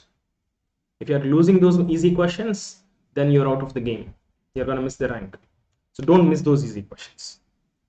When I say don't miss those easy questions, what I mean by that is give high priority to easy questions. So whenever you see a difficult question, if you're very confident that you can do it under 3 or 4 minutes, then only attempt it. Otherwise, don't attempt any question that smells like a tough question. So I don't mean that you should leave all the questions that feel tough. I'm not saying that. First, if you can attempt the easy questions, then you're picking up all the low hanging fruits and you're making sure that you're in the safety zone. Okay. And at the end, if you're having time, then you can attempt those easy, tough questions. No. Okay. So first question, go through it. If you feel that it is easy question, just solve it. Second question, easy, solve it. Third question, if you are feeling that it is difficult, just feeling that it is difficult, or you are not sure about that concept, just leave it. Just leave it. Go to the fourth question. Difficult. If you are feeling difficult, or if you sense that it is slightly difficult, that's fine. Just leave it. Go to the fifth one. Because if you leave such questions, you'll save a lot of time. So all the easy questions, if you pick it up, then what happens? You'll make sure that all the easy questions are properly solved. And one more advantage here is you'll not have any demotivation here. You'll not have any demotivation here because only easy questions you are picking up. Whatever question you pick, mostly you'll be able to answer it correctly. So that will keep our confidence level intact. Okay. And out of 65 questions, I can definitely say that at least 30 questions will be very easy. Okay. Not exact. Don't count, sir. 30 questions are not exactly very easy. Don't count that. But roughly I'm saying. Okay. Roughly I'm saying. And around at least 20 questions will be of medium level difficulty or intermediate level difficulty, and 10 questions slightly difficult, and there will be only 5 or 6 questions which are like really difficult in any paper. Means whatever I told here, 5-10% it might change this way or that way, but generally it happens like this. So when you are grazing through all the questions, first round, if you can try to solve the first 30 questions, you're in the safety zone. No, you'll get you're scored already 40 or 45 marks if I properly pick the question. It's not so easy, as I told you. The way I've told you, it's not so easy. When you look at the question, you feel like you know it. Okay. Generally, we attempt it after 4 or 5 minutes. We realize that this is a tough question. This is not the question that I've seen. This is taking a lot of time. Yes, Rahul. MPSK, you want that formula? Definitely, I'll record it. Okay. First, let me give you a few tips. As I promised, after 10th question, I want to discuss about this. Okay. So first, pick the low hanging fruits. Don't miss them, because those are the questions which will give you maximum score. Okay. Once you are done with the easy questions, then in the next round, try to pick the next level of easy questions. So that way you can save a lot of time, because once you pick a wrong question, let's say you pick this third question, saying that so I know that concept wonderfully well, though it is a difficult question, I know it very well. You picked it. Sometimes when you're practicing, you know how much time it will take. Sometimes some questions will go for half an hour also. Okay, so if you pick one such wrong question, we are almost done. Okay, so don't pick such wrong questions. So even if you pick, don't worry. Nobody. It's not. I'm not saying that it's easy to avoid those questions. We might pick them. Though I'm saying it, you might have it in your mind consciously. Though I'm saying all this, in the exam, you might be tempted to attempt it. But if you attempt it, that's fine. But after 2 or 3 minutes, at least you have to realize that this is a wrong question to attempt. Once you realize that, what most people will do is, okay, I've already wasted 2-3 minutes anyway. Let me spend 2 or 3 more minutes so that I'll get the answer. That is wrong. That is wrong way of attempting. Once you realize that this is not gonna get solved within the limited time, once you feel that, it's okay if you have wasted 2-3 minutes on that. It's fine. Just leave it and go to the next question. Go to the next question. Okay. Many people will do the mistake of, so I have already spent 4-5 minutes. So let me spend some more time on this. If you spend 5 more minutes, in that 5 more minutes, you can solve many easy questions which are coming along the way, right? You'll be missing those easy questions which are easy marks to score. Any question, you'll not get more than 2 marks. However difficult it is, you'll not get more than 2 marks. No. Whichever questions are easy to score the 2 marks, you just pick that question. This is the most important tip that I want to give you. Don't be arrogant and pick the tough questions, saying that I've prepared wonderfully well. However wonderfully you have prepared, you should be smart enough to pick the question. Okay, right. So this is the most important thing I want you to do. If you do that, you'll not be in demotivation state also at any stage. Okay, right. And if at all, if you had very good preparation in certain subjects, I mean, most of you might have completed all the subjects, but if at all, if you have, some of you have not completed certain subjects, avoid picking questions from those subjects. Whenever you see questions from that subject, just avoid them and try to solve the remaining questions. Only if you have time at the end, then only try to attempt the subjects that you have not prepared very well. Okay, but my assumption is that whoever is attending this class, I assume that you guys are, most of you guys might have prepared very well. Otherwise, I will not be seeing any people attending communication class just before 2 days. So I assume that all of you guys have prepared wonderfully well. But even if your preparation is good, if you are not confident in any particular subject, those questions, if you feel slightly tough also, just leave it. Picking the questions is very important. Right. What else? Yeah. Once you solve the question, once you solve it, quickly recheck. If you recheck quickly, it will not take more than 10 seconds. Just quickly, is whatever I've done, is it what they're asking or not? Okay. And one more thing is options also, look at them carefully. Options, you have to look at them carefully. Sometimes there might be two options and you might pick the wrong option, which might be looking similar to the other option. Okay.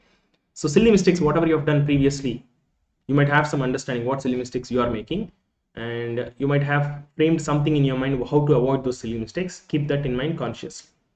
You have to remind yourself, I should not repeat these mistakes. Write down whatever silly mistakes you have done and what you have told yourself to avoid those silly mistakes. Write all of them down before one day, at least one day before the exam, and try to consciously think of how to avoid those silly mistakes. Lesser the silly mistakes, the better your chances of a very good rank. Okay, so wonderful. And most important thing, keeping your mindset stable. That is the key. While writing the exam, don't think of anything else. Don't think about whether I'll be able to score the rank or not. Will I be able to get into IIT or not? Will I get a PSC or not? Forget about all this stuff. In the exam, what is your job? Only solving the questions. If you're able to focus only on that, then only you'll get the best result. If you keep thinking of unnecessary things at that point of time, they are unnecessary. Okay, they are necessary after the exam, after getting the result. Okay, what seat we'll get, what company, what PSU you'll get, those are necessary things. But in the exam, those are unnecessary things. If you unnecessarily think about unnecessary things, we'll waste our time. Our mindset will not be stable, so we'll not be able to attempt the questions in the best possible manner. Okay, keep your mindset stable. What I mean by stable is, don't let any unnecessary thoughts. If you are getting some thoughts, okay, we can control, we can consciously avoid those thoughts. Okay, I'm unnecessarily thinking about these things. I should not think about this thing. If you say that to yourself, those thoughts will stop coming. The thoughts that you are allowing in your mind, that is very important. What thought should be allowed? No thought should be allowed. You should not allow any thought. Thoughtless state is what we require. Our thought process should be only on the question that we are solving, nothing else. Try to do that. I'm not saying that if you just because I said it, you will be able to do it. I'm not saying that, but if you try, at least if you try to do that, at least the destruction that is going to happen because of unnecessary thoughts, that will reduce. Okay, mindset is the most important thing. If you can keep your mind stable, you'll give your best. I'm not saying that if you keep your mindset stable, you'll get a 2-digit rank or 1-digit rank. I'm not saying that. If you keep your mindset stable, you'll give your best performance. That best performance is better compared to many other students, then only you'll get a wonderful rank. Okay, how your best performance is based on your preparation.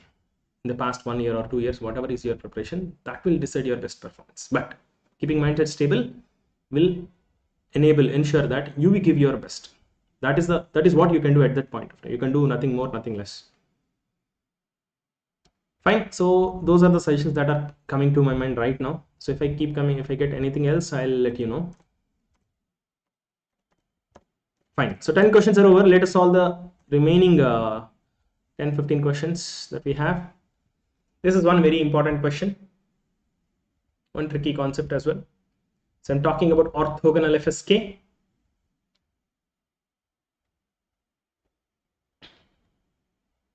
Yeah, somebody has asked something. Yeah, Rahul, you're asking something, right?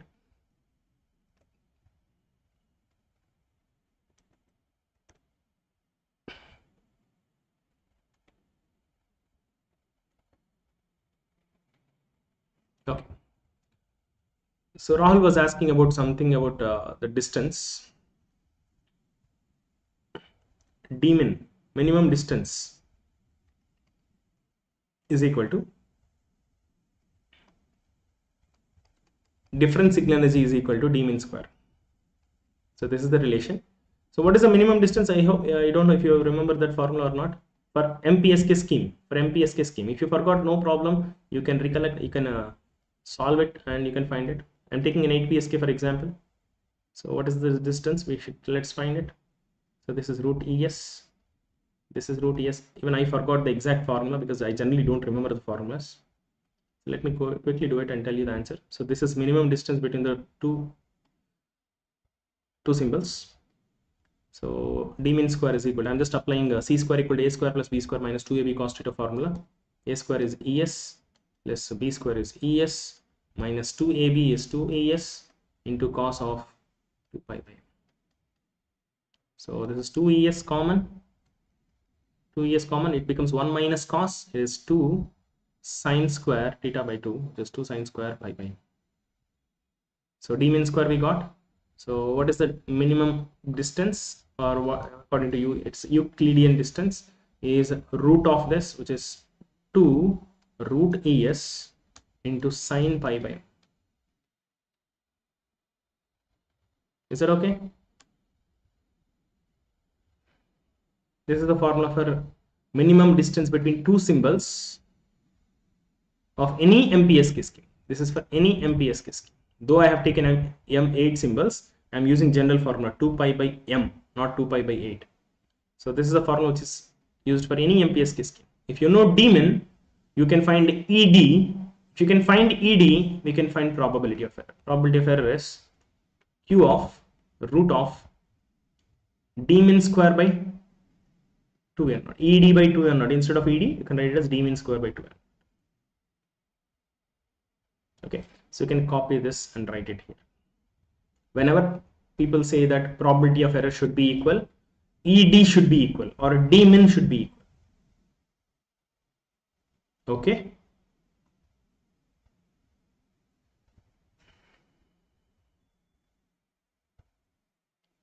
Fine. Is that okay?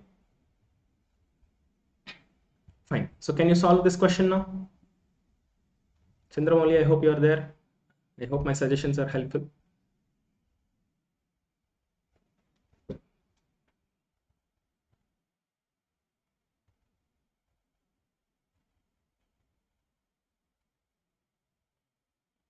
$20, yeah. Okay.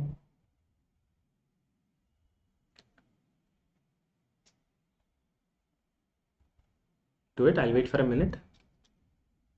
Wait for a minute.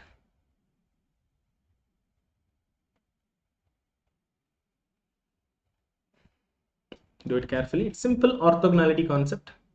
Even if you don't remember any formulas, that's fine. You can go with the basics and apply orthogonality concept.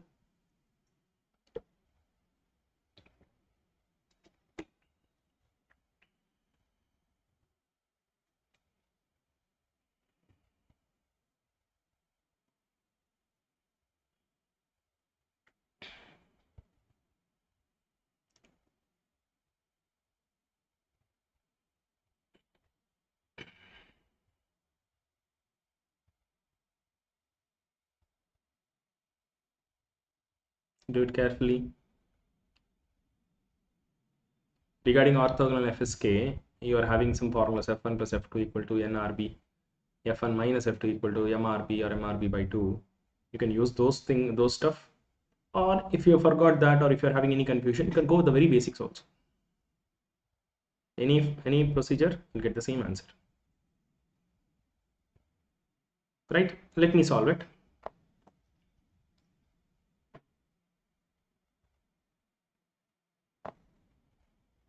Let me solve it. So the symbol that is used for 1 bit is 10 cos 560 pi t.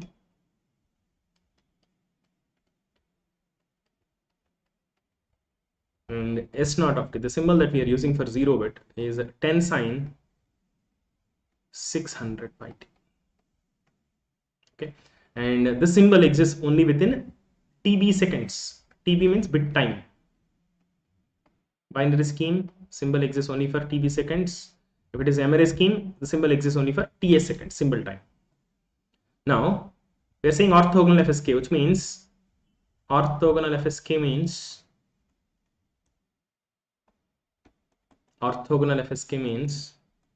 S1 of t and S0 of t are orthogonal. The symbols are orthogonal because the symbols exist only from 0 to TB seconds, only within TB seconds duration.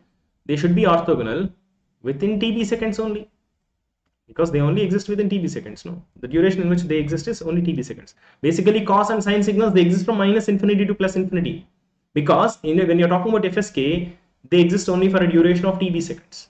So that's why the orthogonality should be within TB seconds only. So what is the concept of orthogonality? Multiply the signals, whatever signals you want to be orthogonal, multiply them and integrate them, then it should be 0. If S1 of t and S0 of t are orthogonal, you take the product and integrate it, it should become 0. If they are not orthogonal, then this result will not be 0. General orthogonality concept is multiply two signals and integrate them.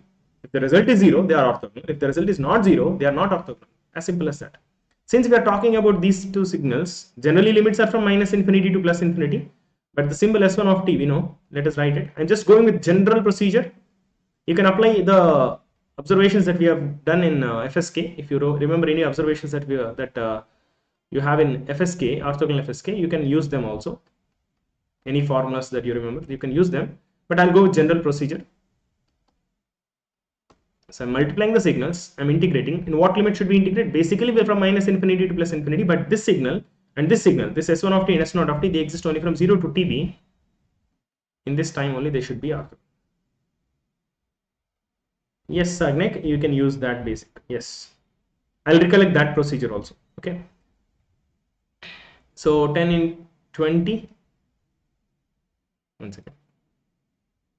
It is 10 into. It is 2 sin A cos B. We can write as it is 2 sin A cos B, which can be written as 2 sin A cos B can be written as sine of A plus B. Sine of A plus B is 600 plus 500 is 1160 pi t plus sine of A minus B. Correct? 40 pi t divided by 1160. Sorry, I've not yet integrated. Integration from 0 to TB. So inside, I'm looking at it as 2 sin A cos B. I'm expanding it as sine of A plus B plus sine of A minus B dt. This should become 0. If you integrate, it becomes sine becomes minus cos of 1600 pi t divided by 1160 pi minus 10 outside. Sine integration becomes cos 40 pi t divided by 40 pi. Limits from 0 to TB. This should become 0. So if you want this part to become 0, so 10 outside, 1160 pi outside.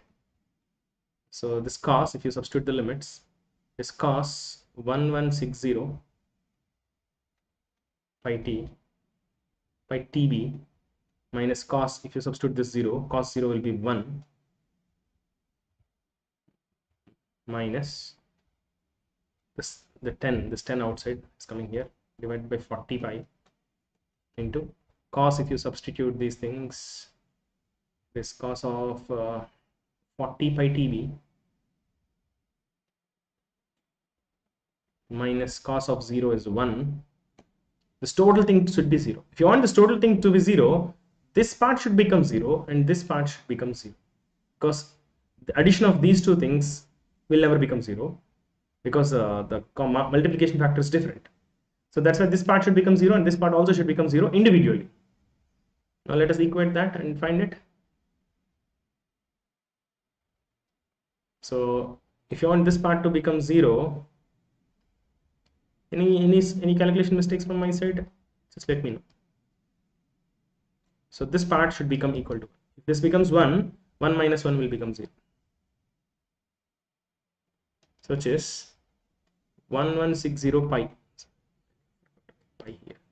1160 pi TB should be equal to some multiple of, if you want this to become 1, it should be a multiple of 2 pi, right? Cos argument should be a multiple of 2 pi, then only it will become 1, correct? So what should be TB? N into 2 pi divided by 1160 pi. Pi cancelled.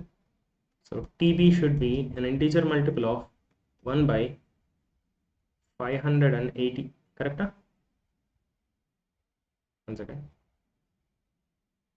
580, correct? Is that right? Yes, correct.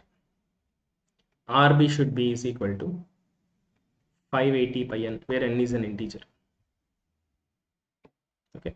Next, from the second part, if you want the second part to become, I don't know if it is visible. My head is covering, right?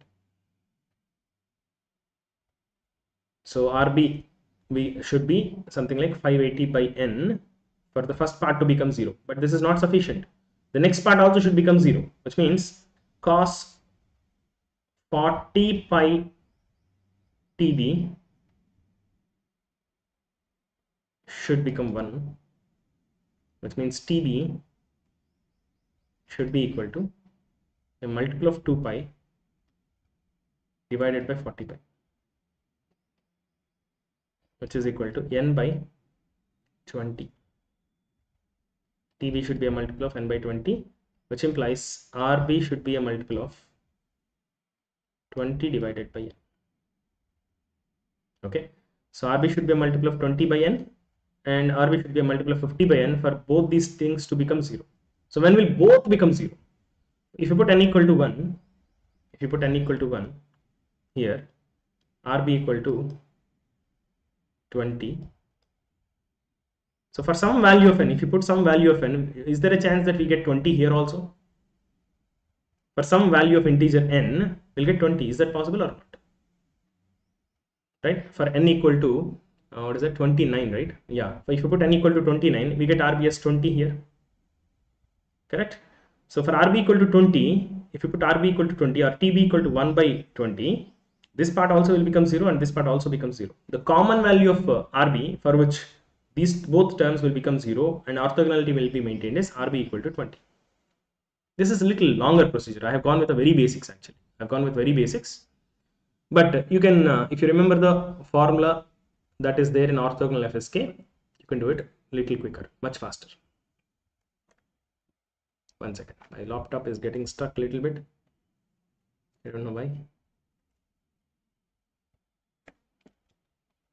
Let me close unnecessary things.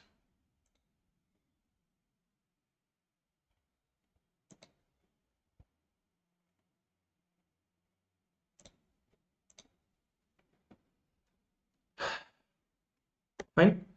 So we got the answer using the basic procedure of orthogonality. But let me do it in a slightly different way. So F1, what is the frequency? What is the frequency of the first symbol? It is 280 Hertz. I'll go with an easy procedure here. If you remember the formulas, yes, you can go with this procedure. F2 is 300. The frequencies that we use in FSK, F1 and F2, I'm writing here.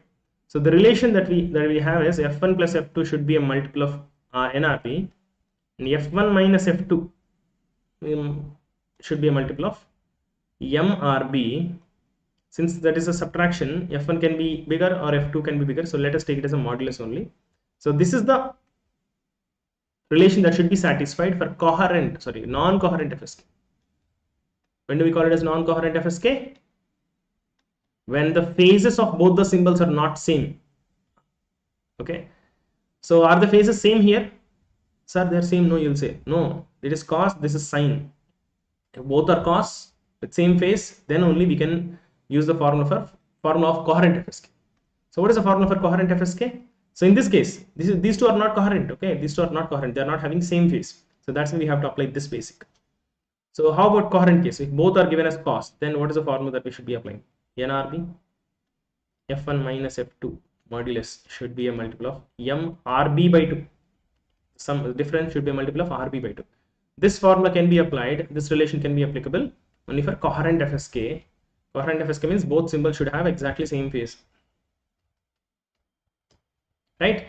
Now, since we know that they are not having same phase, you can apply this basic. So F1 plus F2 is 300 plus 280. 300 plus 280 is, it is 580 is NRB. And from this, F1 minus F2 is 20. Modulus of that is 20 is MRB. So this is a 20 is a multiple of RB. If 580 is also multiple of RB. If you want, what is RB? Let us take a GCD of 580 and 20, which will give us 20. Since you're talking about bit rate, unit is 20 bits per second. We got the same answer if you go with the regular procedure, I mean the general procedure of orthogonality, or if you go with the concept of non-coherent FSK and the coherent FSK conditions. Oh my god, my mistake, Deepak. Sorry, my mistake. I forgot that it is behind me. I'll write it again. My mistake. There is no space actually. I'm not consciously writing this slide. Okay, I'll write it again. Okay.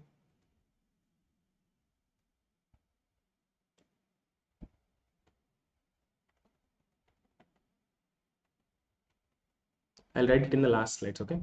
Don't have space here. So condition for orthogonality, let me write F1 plus F2 should be equal to N times RB. F1 minus F2 is equal to M times RB. This is the condition that should be used for coherent FSK. Sorry, non-coherent FSK. And what is the basic for coherent FSK? It is F1 plus F2. So whenever you're doing subtraction, take it as a modulus. Okay. Because F1 can be greater or F2 also can be greater. So F1 minus F2 modulus should be a multiple of MRB by 2. This should be a multiple of RB by 2. So this is the condition for orthogonality in coherent FSK scheme. Is it okay? In this problem, I have applied this basic because we are given one cos and another sine. So they are not having same phase, which means we are talking about non-coherent FSK. So F1 plus F2, we know it is 580 is equal to NRB. And 20, F1 minus F2 is 20, which is MRB. Okay. Now if you want RB, just take a GCD of both of them. That will give us RB is 20. Since we're talking about bit rate, unit is bits per second. Okay.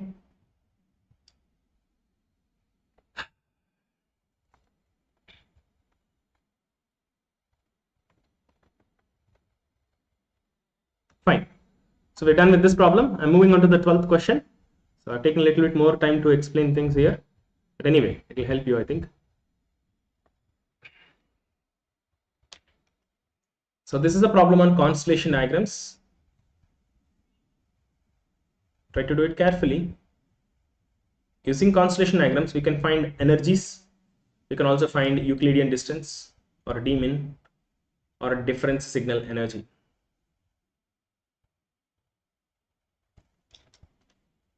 Keep doing. This is an easy question if you are aware of constellation diagrams.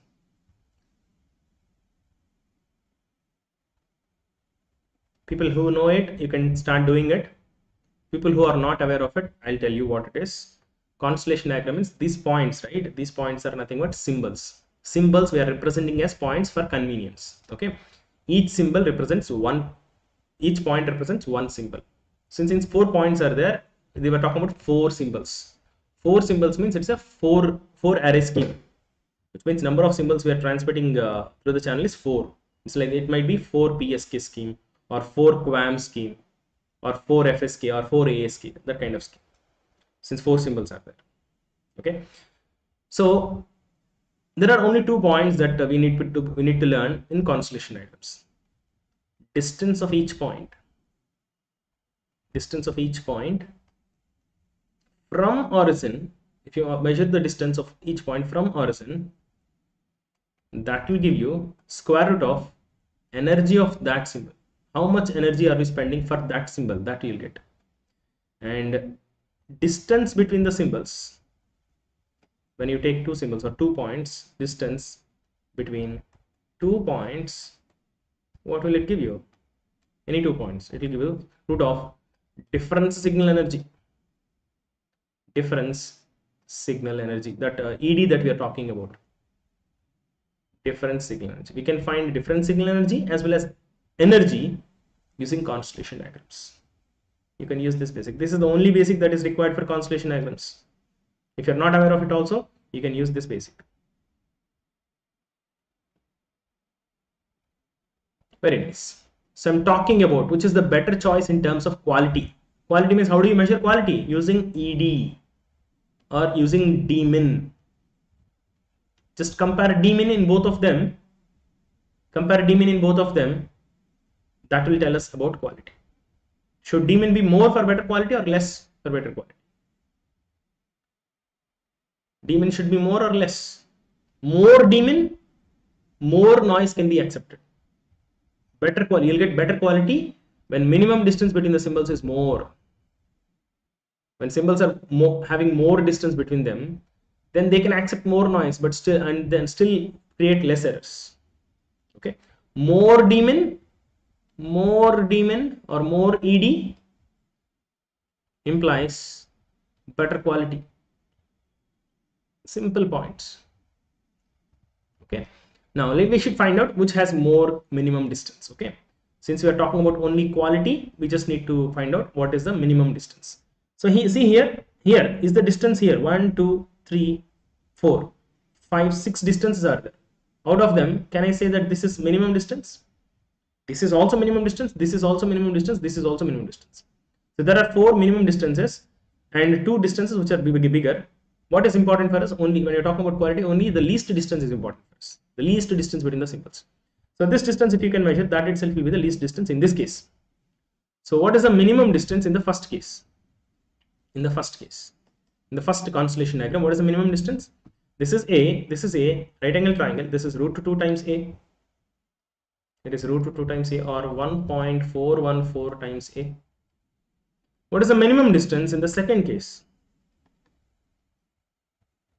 What is the minimum distance in the second case? This distance, right? They're not perfectly aligned, but still you can understand. So this distance is how much? This length is A by 2, we know that much from the points. This is also A by 2, we know that. So total length is A, correct? And distance between these 2 points is also A, these 2 points also A. Minimum distance possible in this constellation diagram is A. Is that okay? Which has more minimum distance? 1.414 A is bigger, which means in the first one, more distance between the symbols can accept more noise, which will create less number of errors. In the first case, there are less errors possible. I'm not saying that there is no error here. There will be errors here and here both, but less errors here because there is more distance between the symbols. Right? Since D-min, whichever has more minimum distance or more ED, that will give us better quality. This implies quality in 1 is greater than quality in 2. Okay, is that fine? There is one more question possible from this kind of questions, constellation diagrams. They can ask us which is a better choice in terms of average energy. Which is a better choice in terms of average energy? That is another question that can be asked. Can you tell me what is the answer for the next question? Which among the constellation diagrams, which among the constellation diagrams 1 and 2 is a better choice in terms of energy required? Is a better choice. Is a better choice in terms of energy required. Anyone can answer? In terms of energy required.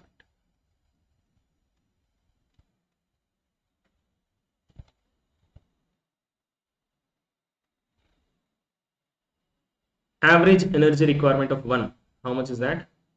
And average energy requirement of 2, how much is that? Let's find it. I've asked you a question. One more type of question that is possible from this kind of problems is about energy. They can ask us about comparison of energy requirements. So could you tell me what is the energy of this symbol? What is the energy of this symbol? Distance from the origin, just square it. What is the distance from the origin? A. A square is the energy requirement for this symbol. What is the energy requirement of this symbol? Again A square. Energy requirement of this symbol A square. Energy requirement of this symbol A square. What is the average energy for the first constellation diagram? It's just A square plus A square plus A square plus A square by 4, which is A square. Correct? Since probability is not given, you can assume that they are all equally probable. So average energy requirement is A square. Next, for the remaining, in this second case also, for all the 4 constellation diagrams, are the 4 points are equally distant, having same distance from the origin. You can find distance of 1 point from the origin, it is the same distance for other points also. So what is the energy of this symbol? How much energy is required for this symbol? Energy is distance from the origin whole square. How much is the distance from the origin? Distance from the origin is, this is the right angle triangle, where base is a by 2 and height is also a by 2. It is a root to 2 times a by 2 will give us the hypotenuse. The distance from the origin is root to 2 times a by 2. So what is the energy square of that? Which is equal to 2 times a square by 4, which is a square by 2. Is that okay? A square by 2 is the energy requirement of this symbol. What is the energy requirement of this symbol? That is also a square by 2. Energy requirement of this symbol is also a square by 2. And this symbol also is a square by 2. Right? Now, what is the average energy requirement of second constellation diagram? All symbols require an energy of a square by 2. So average is also a square by 2. So which is better choice in terms of energy requirement? Using more energy is better choice or less energy is better choice? Energy is costly, no? If you're spending less energy, then that is a better choice. Which is a better choice in terms of energy requirement? Second constellation diagram is a better choice because we are using lesser energy in this one. Lesser energy means we are saving a lot of energy here, no?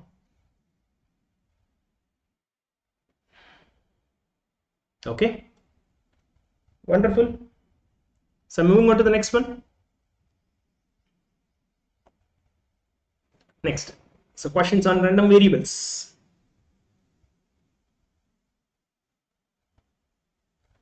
Bharat, probability of error decreases with more energy. Yes, that is there, Bharat.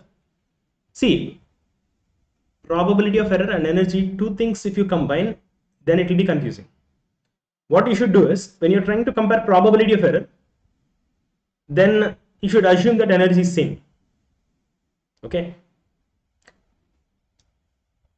So generally, if you're comparing only energy, then see whichever has lesser energy, that is better in terms of energy.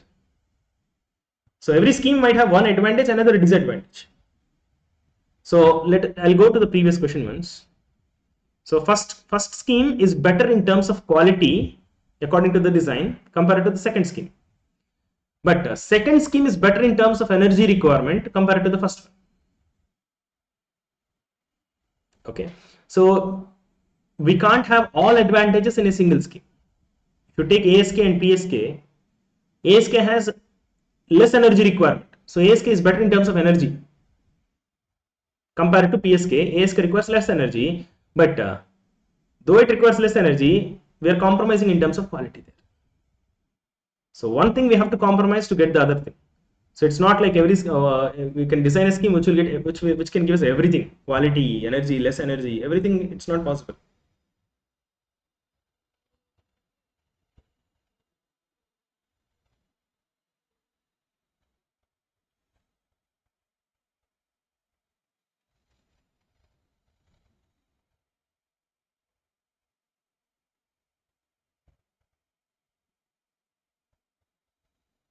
Okay.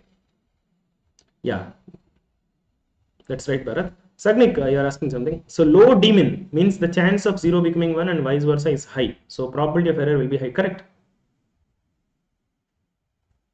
Whenever d min is less, the distance between the symbols is less. So small amount of noise will create an error. So errors will increase, which means probability of error will increase.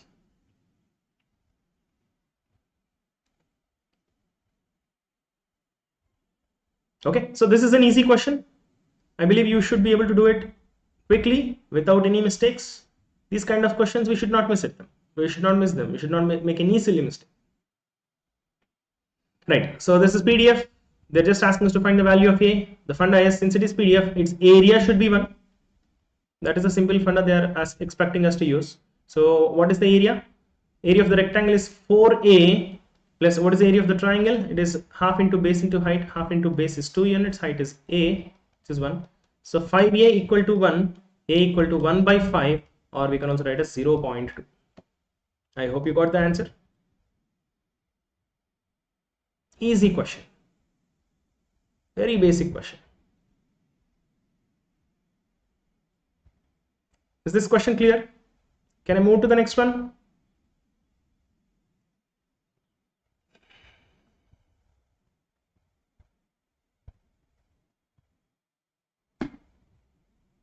Any questions you can ask me. If there is any doubt, you can ask me.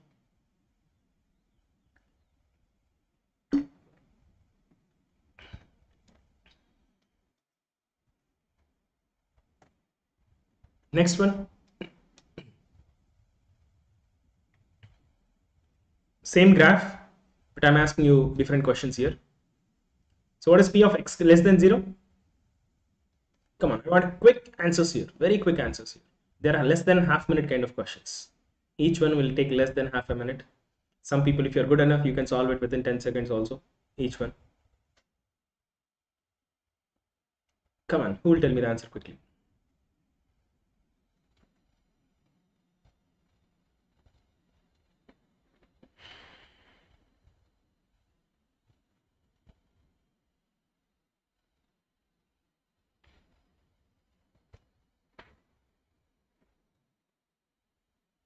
So first of all, what is the B value? Graph is same, but the values are not same. Okay, previous graph is different, -2 to 4.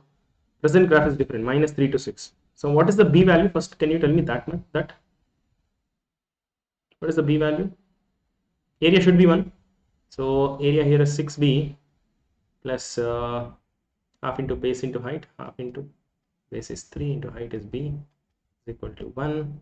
So 6B plus 7.5B is equal to 1. B is equal to 1 divided by 7.5.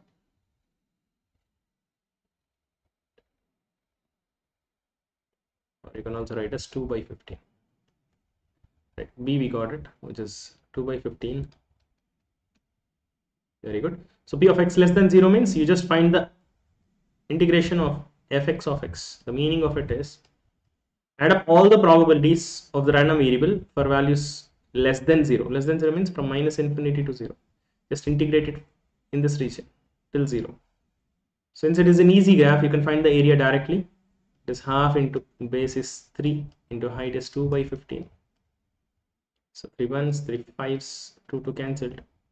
First question answer is 1 by 5. Right? Very good. Next one. How about 2 to 4? Just find the area from 2 to 4. From 2 to 4, just find the area. Second question answer is area from 2 to 4. What is the area from 2 to 4? It's very easy. This area we wanted. But the answer for the second question is this area. Base is 2 units and height is B, which is 2 by 15. How much is that? 4 by 15, no? Very good, Bharat. Very good, Deepak. Come on, others also. I want quick answers from you also. How would P of X greater than 3? Find the area from 3 to infinity. From 3 to infinity, just find the area of the PDF, fx of x dx. Area of this graph from 3 to infinity. So this area from 3 to 6, which is with this base is from 3 to 6, base is 3 units into height is 2 by 15, which is equal to 2 by 5.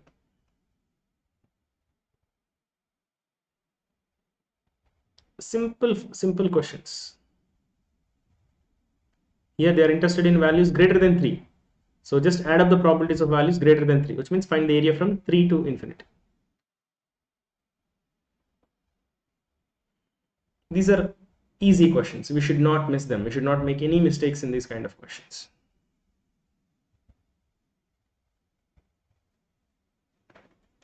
Shall we move to the next one?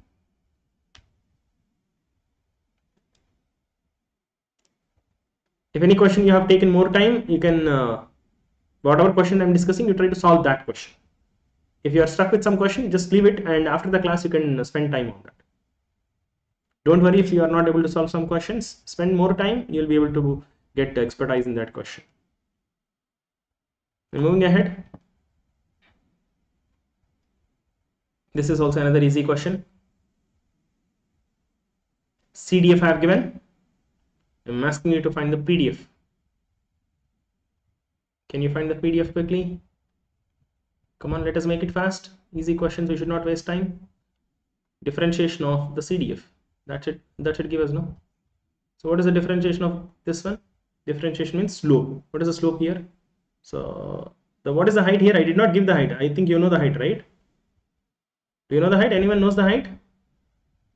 Or it should be given.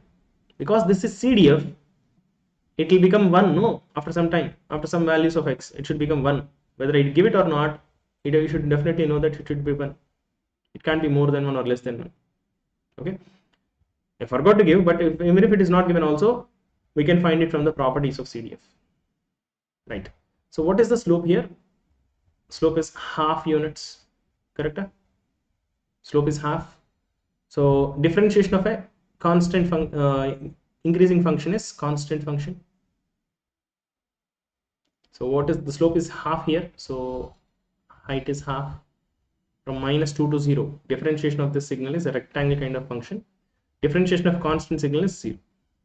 That's it. This is how the PDF looks like. Verify whether it is correct or not. Yes, it is correct because area is 1, width is 2, height is half, area is 1. So whatever we got is correct. As a function of x. PDF we have plotted. If you want, you can write it as an equation also. It is half into half for -2 less than x less than 0. 0 else. How about this? P of x greater than -1. Since CDF is given, try to do this question using CDF. So we can write as 1 minus P of x less than or equal to -1. We can also write as 1 minus fx of -1. So what is fx of -1? At -1, what is the value? If it is 1 here, it should be half here. So it is 1 minus half. Because CDF is given, directly we can do it from CDF, or from PDF also we can do. X greater than -1 means, so find the area from -1 to infinity. -1 to infinity, this area. That also will give you half.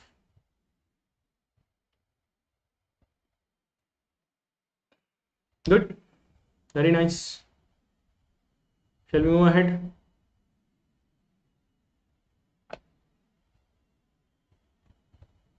I'm moving to the next question, 16th question.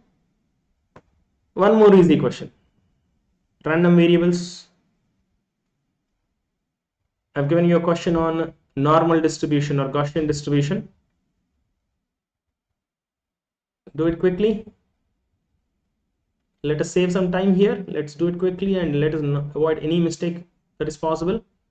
The mean value of I'm taking the random variable as y here. Mean value is 4 and variance is 16, which means standard deviation is 4.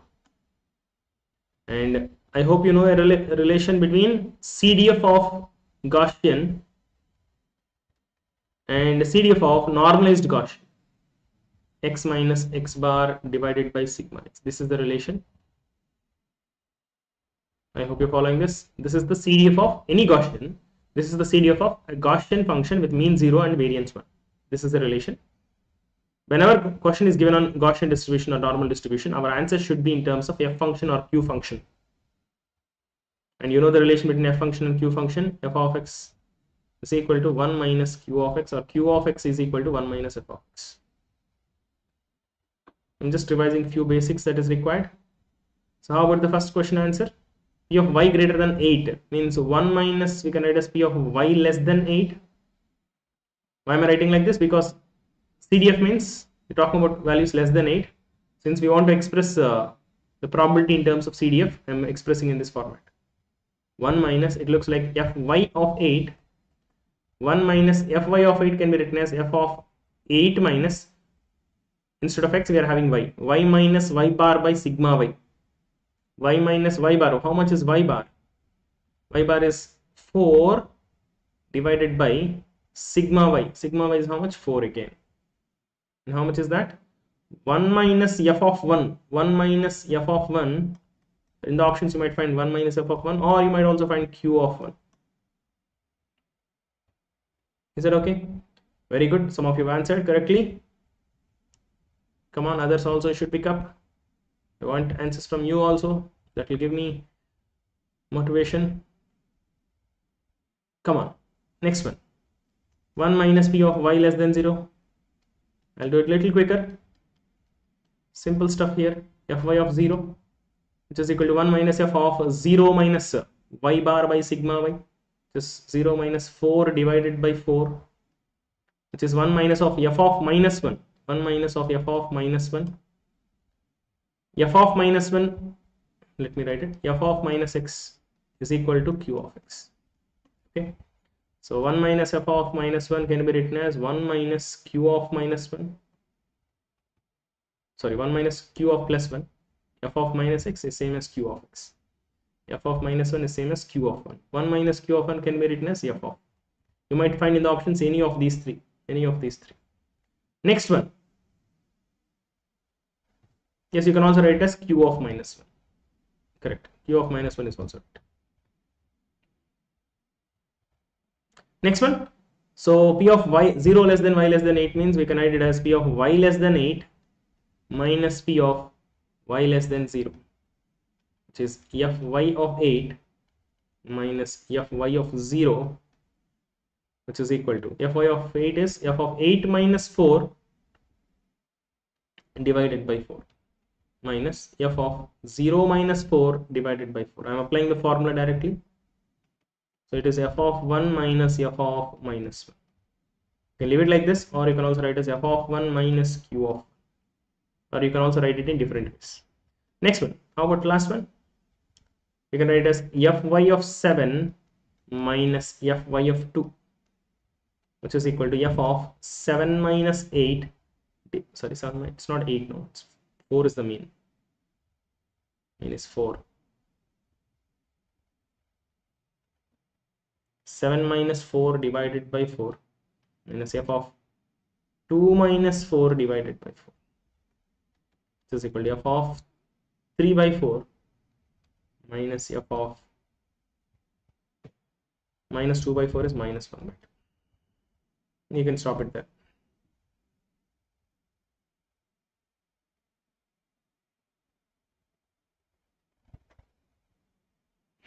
If the options, if you are not finding this, then you can convert f function into q function in that manner. Using these basics, you can convert this into another format also. Okay, I hope this question is clear. If there is any confusion, just redo it once again after the class. Try to do it on your own. Fine, I'm moving on to the next question. Come on, you should do it correctly. Another question on random variables, function of random variables.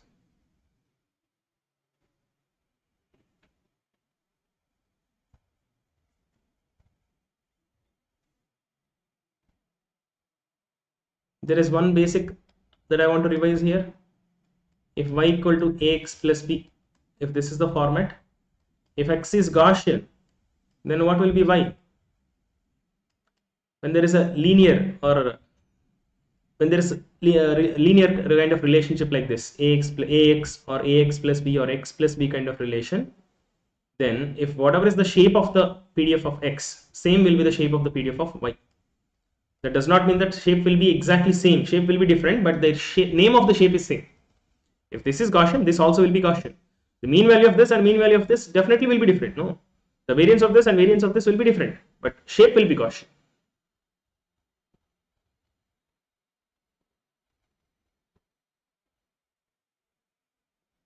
Sachin, example on coherent FSK. Okay, we have done it for non-coherent FSK. No, okay, we'll do it, Sachin. After this problem, we'll do it. Okay.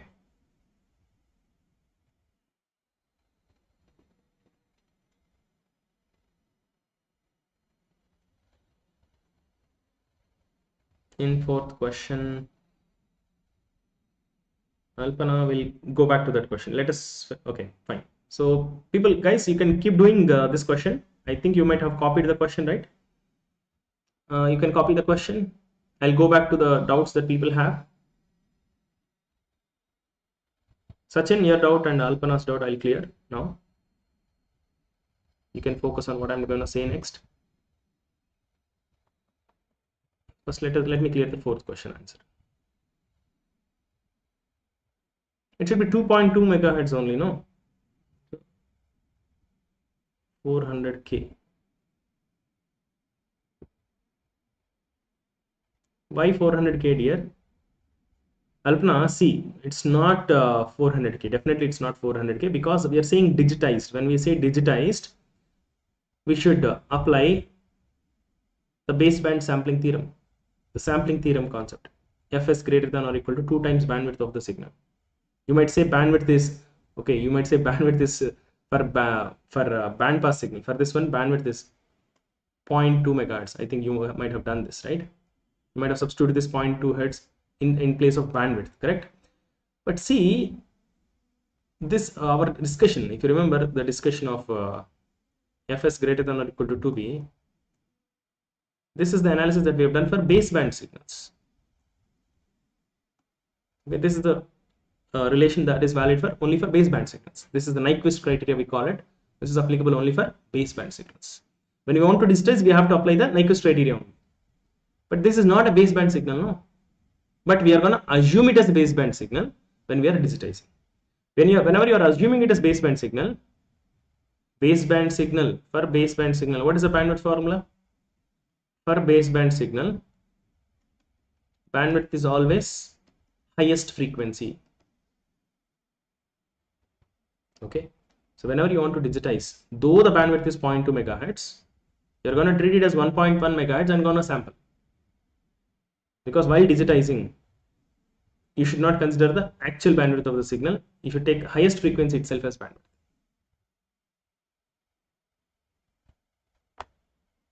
Okay. Alpna, I hope I'm able to give you some idea within this limited time.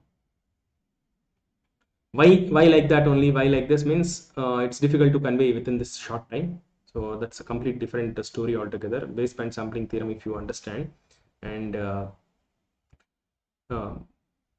it's difficult to completely convey. But if you are having some idea, you should be able to understand what I'm trying to speak here. Complex band pass signal. No, whatever signal it is, Rajit, whatever signal it is, if I'm not saying converting into bits or digitizing, then your answer will be correct. Then your answer may or may not be correct. See, whenever you are treating it as band pass signal, always the formula should be like this, no? Fh by k. This is the formula for sampling rate, minimum sampling rate for a band pass signal, where K is FH by box of FH by FH minus F. If you're treating it like band pass signal and you don't need to digitize, you have to use this formula.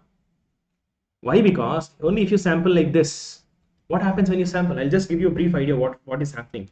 When you sample, what happens in frequency domain? Shifting happens, no?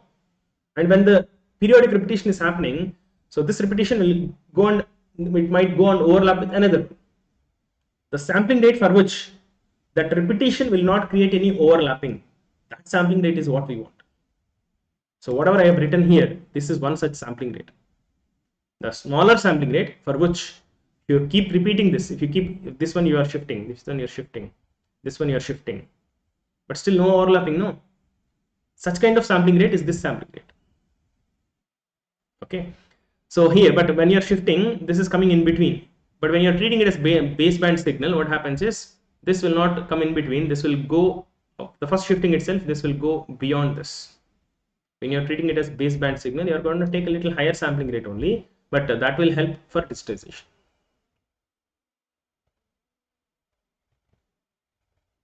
Okay, so fine, let me clear once again. So if it is a band pass signal, use this formula.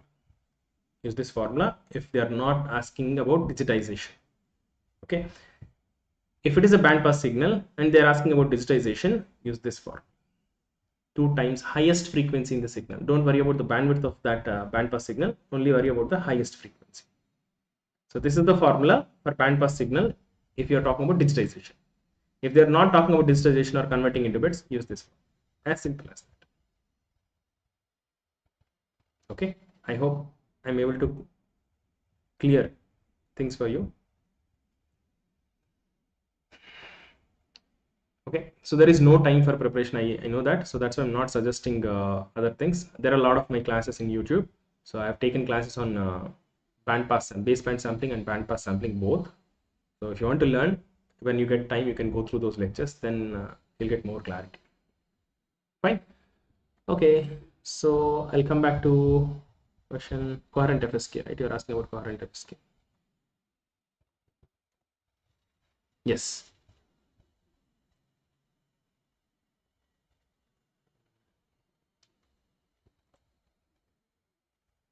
Okay, so instead of cos and sine, if I am giving both causes, that is a question on coherent FSK.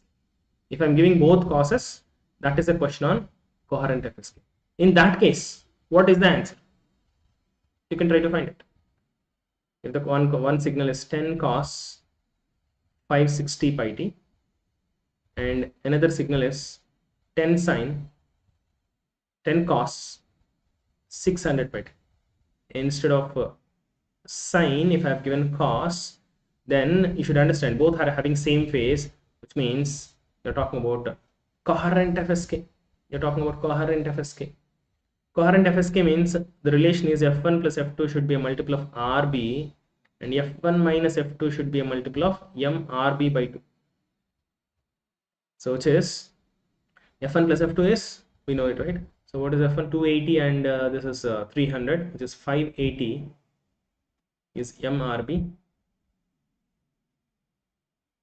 and this is 20 is nrb by 2.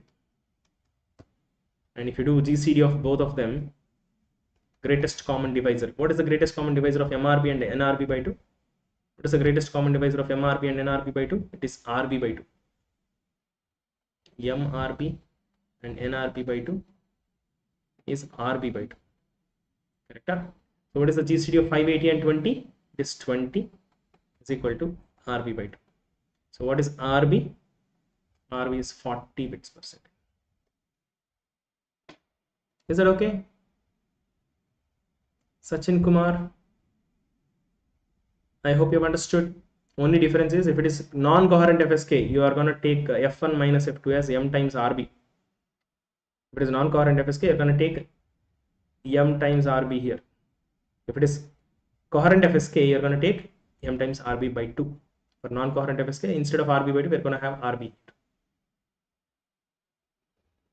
Okay, very good. I'll come back to the present question. So I hope my the doubts are clear. Okay, now coming back to the question, observe carefully. I'm going to tell you a very important thing here. So if x is Gaussian, when there is a linear relation between two random variables like this, multiplication with a constant or addition of a constant, that will not change the shape of the name of the shape of the random variable. So now mean will change. Yes, mean of y is mean of x plus b, a into mean of x plus b, and variance of y will change. Variance of y is not, or standard deviation of y is not same as standard deviation of x. That will change. Mean will change, variance will change, mean square value change, but name of the shape will not change. Once we have that small information, that will help us to solve the problems very quickly. Okay, so a random variable takes, if similarly if x is uniform, y also will have a uniform shape, which means rectangle shape PDF. If x is having some other shape, y also will be having some other shape only. Name of the shape will be same. Okay, with that information, let us do this problem. So x is taking values from 0 to 10. If x is taking values from 0 to 10, 0. If x is taking a value of 0, what is the corresponding value of y? Y is also taking value of 0. If x is taking a value of 10, if x takes a value of 10, what is the value of y that takes? What is the value of y? If you substitute x with 10, 4 into 10 is 40 plus 10 is 50. If x is taking a value from 0 to 10, y takes a value from 0 to 50. Because x is uniform, because they're saying equal probability, no? If x is uniform, y also will be uniform, no? From this basic, you can say that if x is uniform, y also will be uniform. Now, can we plot the PDF of y? Whenever they ask this kind of question, you should have the PDF ready. If you know the PDF, this is an easy question. So the PDF is like this. So y takes a value from, my mistake, 1 second. If x is 0, 4 into 0 plus 10 is 10. Y takes values from 10 to 50, not 0 to 50. If x takes values from 0 to 10, y takes values from 10 to 50. Okay. Right. So let us plot the PDF of y. If x is uniform, y is also uniform, which means whatever values y takes, it takes with equal probability. 10 to 50, all the values it takes with equal probability, which means uniform PDF like this. Y, fy of y. This is how the PDF of y looks like. What is the height here? Area should be 1, width is 40, height should be 1 by 40.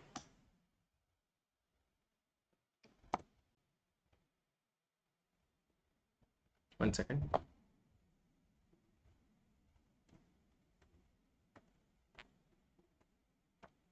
Okay. Right. So we got the PDF. Now, can you quickly tell me the answers? P of y less than 10. Y does not take values less than 10, which means probability is 0. Or find the area of the PDF from minus infinity to 10. There is no graph at all till 10. And how about probability of y greater than 40? Area from 40 to infinity. From 40 till infinity. What is the area? I'm talking about this area, 40 to 50. Width is 10 and height is 1 by 40, which is 1 by 4. Come on, anyone can answer me along with me. And how about the next one? P of y equal to 30, which means we are talking about probability at y equal to 30 exactly. Y equal to 30, which means we're talking about a 30 minus less than y less than 30 plus. Find the probability from 30 minus to 30 plus, which means that I'm talking about this area from 30 minus to 30 plus. Height is 1 by 40, but width is almost 0. So answer is approximately 0. Not exactly 0, but in the options you might not find approximately 0. That's why you can go ahead and write it as 0.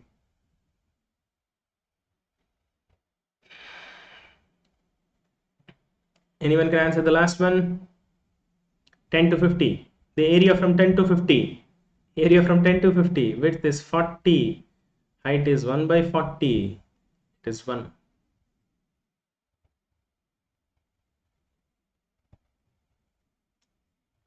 Divya Darshini, very good.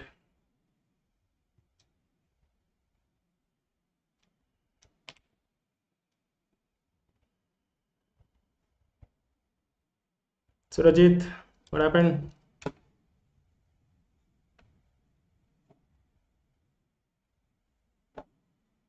Sagnik, Bharat.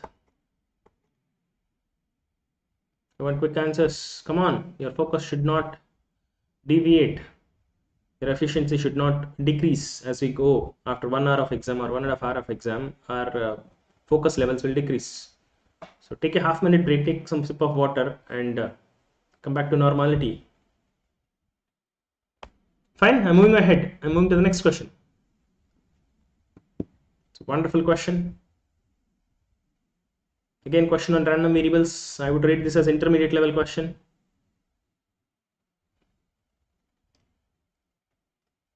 Come on, do it quickly. X takes values from -2 to +2. If X takes values from -2 to +2, what are the values Y will take? Y takes values from 0 to 4. This is not a linear relation, okay? This is not a linear relation, so the PDF will change. The PDF will change. So X has a PDF which is uniform in nature, -2 to +2, as a function of X, fx of X. Height is 1/4. Anjanil Naik, B. What is B? You're asking me to explain something, or you're telling me something?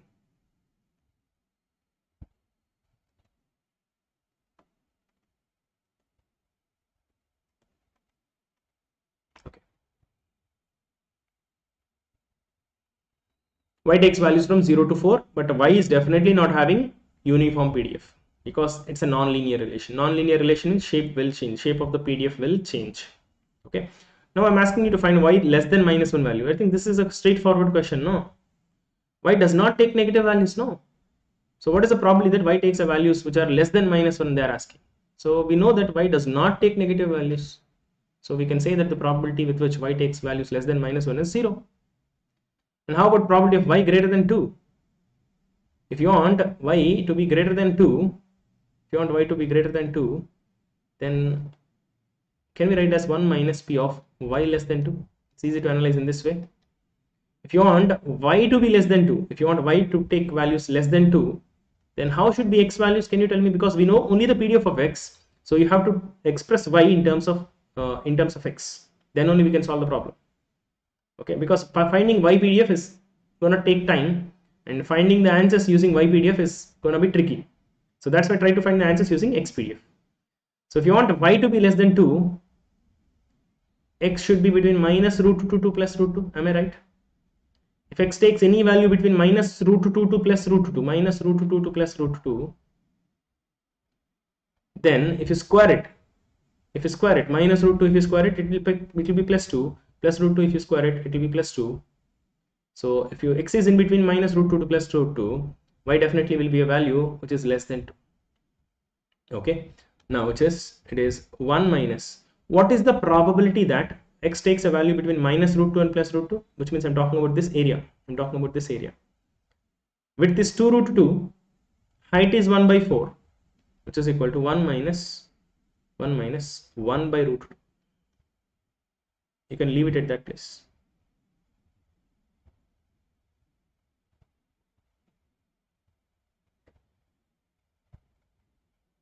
Deepak, you're asking something? Y from 0. See, there is no PDF of Y here. We are taking the help of only PDF of X to find the answers. So whatever they're asking, whatever values of Y they are interested in, we are converting that into values of X. Values of X for which Y is greater than 2 we are trying to write, because we know only the PDF of X. Okay. If there is any question, can you try to be more clear? If there is any further question. So how about this one, next one? P of Y equal to 3 means P of X equal, try to convert Y equal to 3 in terms of X. X should be plus or minus √3, no? If X is either plus √3 or minus √3, then only Y will be 3. What is the probability of X taking a particular value? In a continuous PDF, probability of taking a particular value is 0.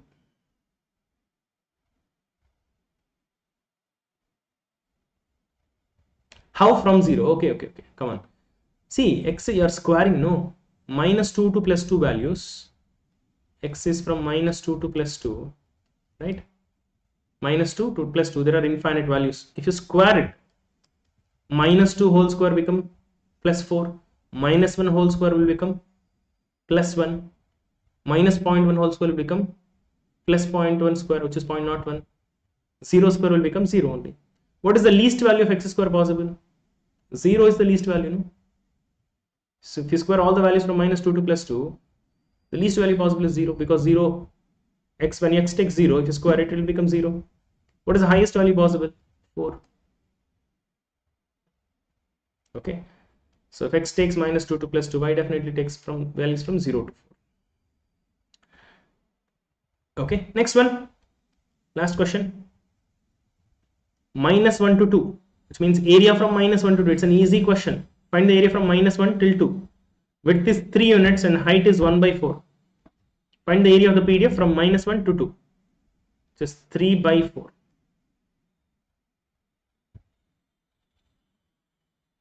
My mistake. Divya, correct. I think you are doing correctly. I thought it was x relation. My mistake. Okay, let us do it. So let me write it as two parts. I thought instead of y, I thought it as x, and I have done it. Can we write it as minus 1 less than y less than 0 plus y values I'm dividing into two parts. 0 less than y less than 2. Why? Because y taking 0 negative values is not possible. Y does not take negative values. So the probability of y taking negative values is 0. So what is the probability of y taking positive values? So here we are talking about p of y less than 2. Y less than 2 already we know, no? What is the probability of y less than 2? We already found it. Y, if you want y to be less than 2, x should be between minus root 2 and plus root 2, which is 1 by root 2. Right?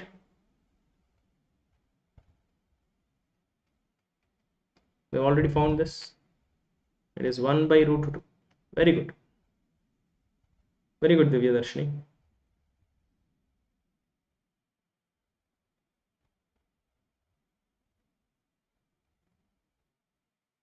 Very good. So shall we move on to the next question?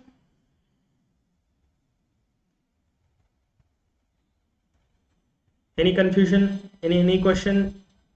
Just do it on your own. Try to spend some time on it. Why only like this? Why not like this? Try to analyze. You'll get it.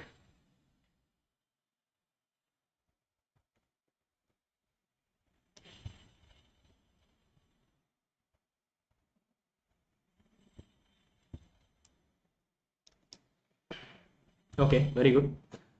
So moving to the next question. Come on, this is one really good question. So I want to revise some basic here. Okay, I want to revise some basic here quickly. Focus. Put your pens down and just focus. What is the probability that maximum of two random variables x comma y is less than or equal to 0, less than or equal to some value a? Can you tell me this? When you want maximum of x comma y, where x and y are independent random variables, if you want that to happen, maximum of x comma y is less than a, then what should be happening? Can you tell me? Maximum of two values, you want them to be less than a. This happens only if x is less than or equal to a and end means intersection. Y is also less than or equal to. Only when both are less than a. Only when both are less than a, if you find maximum of it, if both are less than a and if you find maximum of it, the maximum value of both of them also will be less than a, right? As simple as that.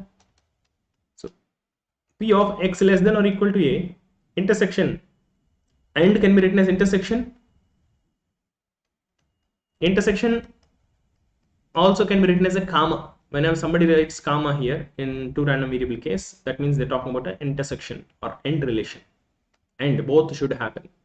Both x should be less than a and y should be less than a. So this is the answer. This is the analysis for maximum of x comma y. If you want it to be less than or equal to a, x should be less than a and y also should be less than a. Same this relation, if x and y are independent, if x comma y are independent random variables, if x and y are independent random variables, then what we can write is p of maximum of x comma y. Same thing. How can we write it if they are not? So whatever I have done here is I have not assumed any independent relation, but in the next step I am assuming independent relation. If they're having independent relation, then this we can rewrite it as, so x is independent of y, so joint probability can be written as multiplication of individual probabilities. P of x less than or equal to a multiplied with P of y less than or equal to. See this one? As simple as that. So generally questions like this will be asked based on independent relation only. Otherwise solving it will be difficult.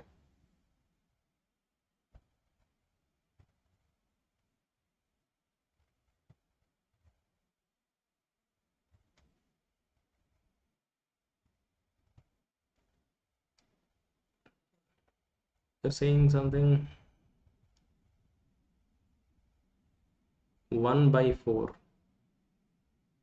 Where did I took 1 by 4 rocks? Here in this PDF, width is 4, height should be 1 by 4, then only the area will be 1. This is X PDF. This is X PDF. Y PDF we don't know. Can we not find? Yes, we can find. There is a procedure to find the PDF of Y. But in this problem, we don't need to find the PDF of Y. We can use the PDF of X and we can do the problem. Okay. Any question? If there is any further confusion, you can let me know. You can ask me. So I'm revising few things here. So whenever you see this relation, maximum of x comma y less than or equal to a, you should understand that this happens only if x is less than or equal to a and y is also less than or equal to a. This end can be written as multiplication when two random variables are independent. So whenever you see this, you should understand that what is the probability of x less than or equal to a? Find the probability of y less than or equal to a and just multiply them. Similarly, how about minimum? When does minimum of x comma y less than or equal to a happens? So I've taken a revision class previously a few days back on this kind of problems also. If you want, you can go through that class. I don't think you have time to go through them. So that's why just focus here and try to understand. So under what conditions? What is the condition on x and what is the condition on y? First, for this relation to happen. For this relation to happen, minimum of both of them, if you want it to be less than a, minimum of them should be less than a, means x less than or equal to a or y less than or equal to a. If one of the random variables is less than a, definitely if you find minimum of them, if it will be less than a, right? Here it is OR relation. If one of them is less than a, that is sufficient for minimum value to be less than a. But if you want maximum value to be less than a, both of them should be less than a. Try to understand. Once you understand this point, from this, how do you get this next step? From this point, how did you get this? If you can understand that point, everything else will be simple. Okay, right. So OR means what? Union. Union means we can write it as P of A union, we can be written as P of A plus P of B minus P of A intersection. Minus P of A intersection. Say this one. Same thing, whatever you got here, the same thing is available here. So here we are talking about union, A union B kind of thing. This is like A intersection B kind of thing. So P of A union B can be written as P of A plus P of B minus P of A intersection B. So if x and y are independent random variables, what will be the relation? Observe carefully. It is equal to P of x less than or equal to a plus P of y less than or equal to a minus P of, this is like P of a comma b or P of a intersection b. So we know how we can write this. This can be written as joint probability can be written as multiplication of individual probabilities because the random variables are independent. Observe these formulas carefully. I'm going to use these formulas directly in the problem that we're going to solve now. So when they're talking about minimum, take the probability of x and then y and then multiply both of them. Whatever we are taking here, you're just multiplying them and subtracting. Okay. So if they're asking you instead of less than a, if they're asking about greater than a, try to write as 1 minus maximum of x comma y less than a. So instead of less than, if there is some other relation like greater than or range, try to convert it into this format. Then it will be easy for you to solve. Okay. I hope I'm clear with this point. There are two models, maximum of x comma y, minimum of x comma. I have given you the, I have revised the underlying concept. So now let us do the problems quickly. So two random variables x and y are IID. IID means what? Identical independent random variables. Independent means x and y are independent, they're saying, and another I means identical. Identical means both are having same PDF, same mean, everything same. D means distributions. Whenever they say IID, it means they're talking about two random variables which are independent and are also identical. X has a PDF of -1 to +1, which means y is also having same PDF of -1 to +1. So this is the PDF of y and x both. Though they did not mention this is the probability density function of y, since they are saying IID, y is also having same PDF. Fy of y also same, looks the same. What is the height here? 1/2, because the width is 2, height should be 1/2, then only area will be 1. Now can you tell me the answers? So maximum of x comma y, if you want it to be less than 0, what should be happening? X should be less than 0 and y also should be less than 0. Both should be less than 0. So both should be less than 0. Since x and y are independent, I am writing the probabilities as product of the probabilities. So what is x less than 0 area? What is the area? From -1 to 0, what is the area? Half. Y less than 0 also same area, which is half, which is equal to 1/4. Very nice. Next one. Whenever they say greater than, don't do this problem directly. Try to convert into the format that we know. What is the format that we know? Maximum of x comma y less than half. Equal to is there or not, it should not matter much, because continuous PDFs are there. Equal to is there or not, that will not change the answer. So whenever there is e greater than, convert into less than and then do it. There's 1 minus. If you want maximum of x comma y to be less than or equal to half, what should be happening is x should be less than or equal to half and y also should be less than or equal to half. And how much is that? It is 1 minus. What is the probability that x is going to take a value less than half? Half minus 1 to half. Width is 3/2, height is 1/2, which is 3/4. This probability is 3/4 and this probability is also 3/4, which is 1 minus 9/16, which is 7/16. Correct? Got the answer? Come on, you should do it faster than me. I'm explaining and doing, and you're doing it on your own. You should be doing faster than me.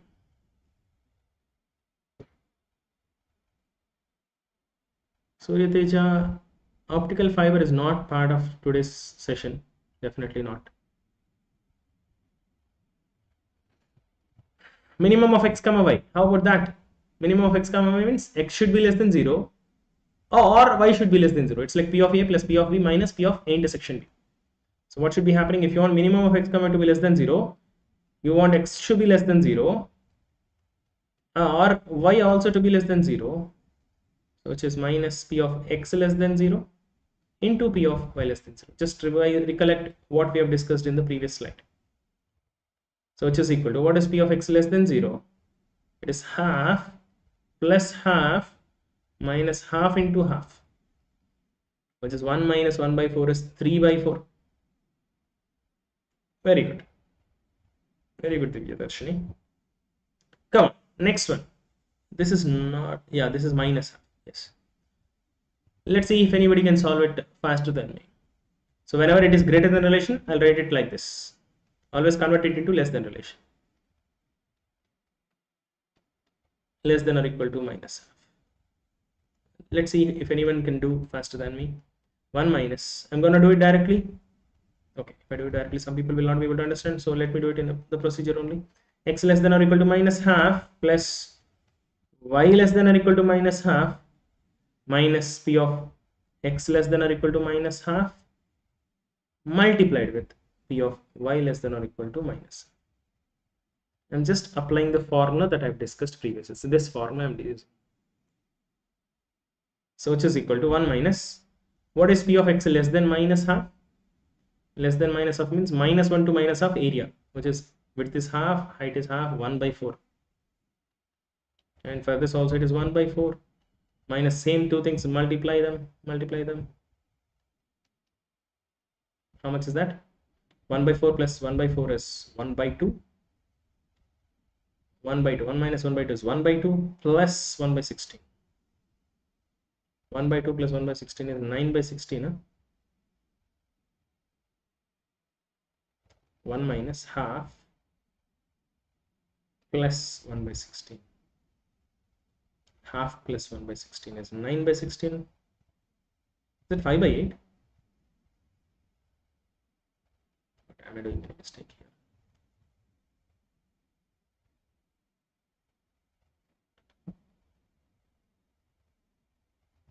Yes, it is 9 by 16.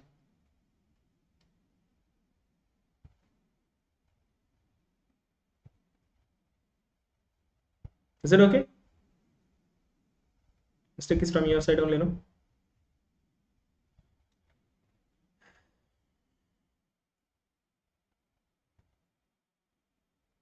Deepak, is it matching?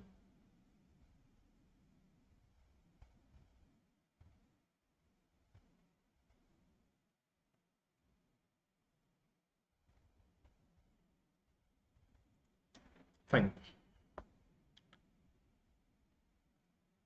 I'm moving on to the next question. If anybody is lagging a little bit, so you can stop at that place. You can solve it later. You have the question in your hand. You can solve it later. If it is taking time, you have to solve it carefully. Then only next time when you get the question, you will be able to solve it within a short time. Okay. Don't worry if you are solving it a little slow. So you have to, some problems you might be a little slower. So you have to practice them a little bit more.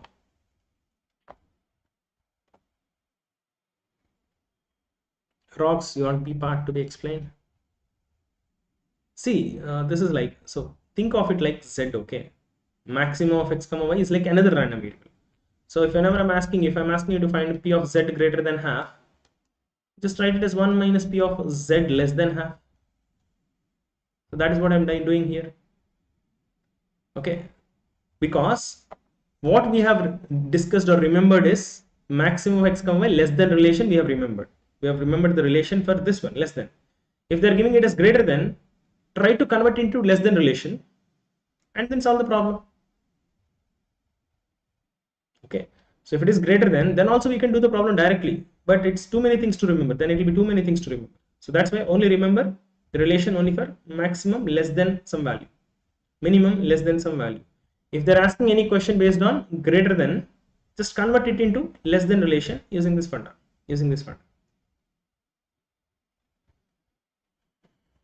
Here also we're doing the same thing. Greater than, I'm converting into less than relation and doing the problem using the basics that we have discussed in the previous slide.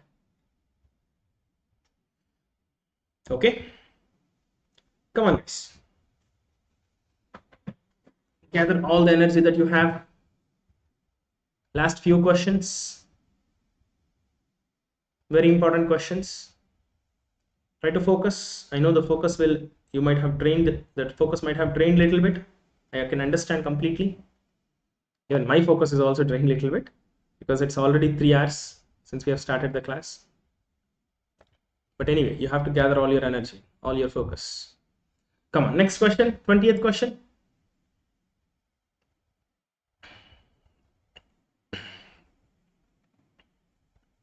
Similar question. Another model. This is a different model. I'll discuss the basic regarding this.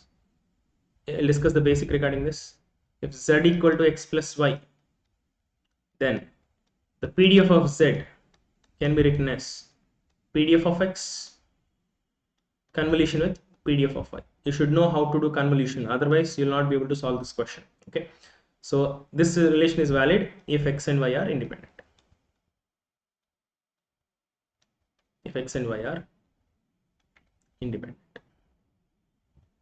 Simple. When two random variables are added, the added random variable z, we can find the PDF very easily by using convolution. If you know the PDF of x, you know the PDF of y, just do the convolution of those two PDFs, you'll get the PDF of z. Okay. Similarly, if there is subtraction here, write it as x plus minus y, find the PDF of minus y and do the convolution. Okay, I have revised things in one of my previous random variables part 2. There is a YouTube video which I have made 1 week back, random variables part 2, where I have explained this model in a little bit more detail. You can go through that if you're not aware of this model of question. If you're already aware, you think you'll be understanding what I'm talking about here. Okay, right. Let us revise now. Let us do this problem based on that basic. So if you want to find P of x plus y greater than 0, look at it as z greater than 0, where z is x plus y. If z is x plus y, what is the PDF of z? F z of z is equal to PDF of x convolution with PDF of y. And what is the PDF of x and y? It is same, which is uniform PDF from -1 to +1 with the height of 1/2 as a function of x and as a function of y. This is the PDF of x and y both.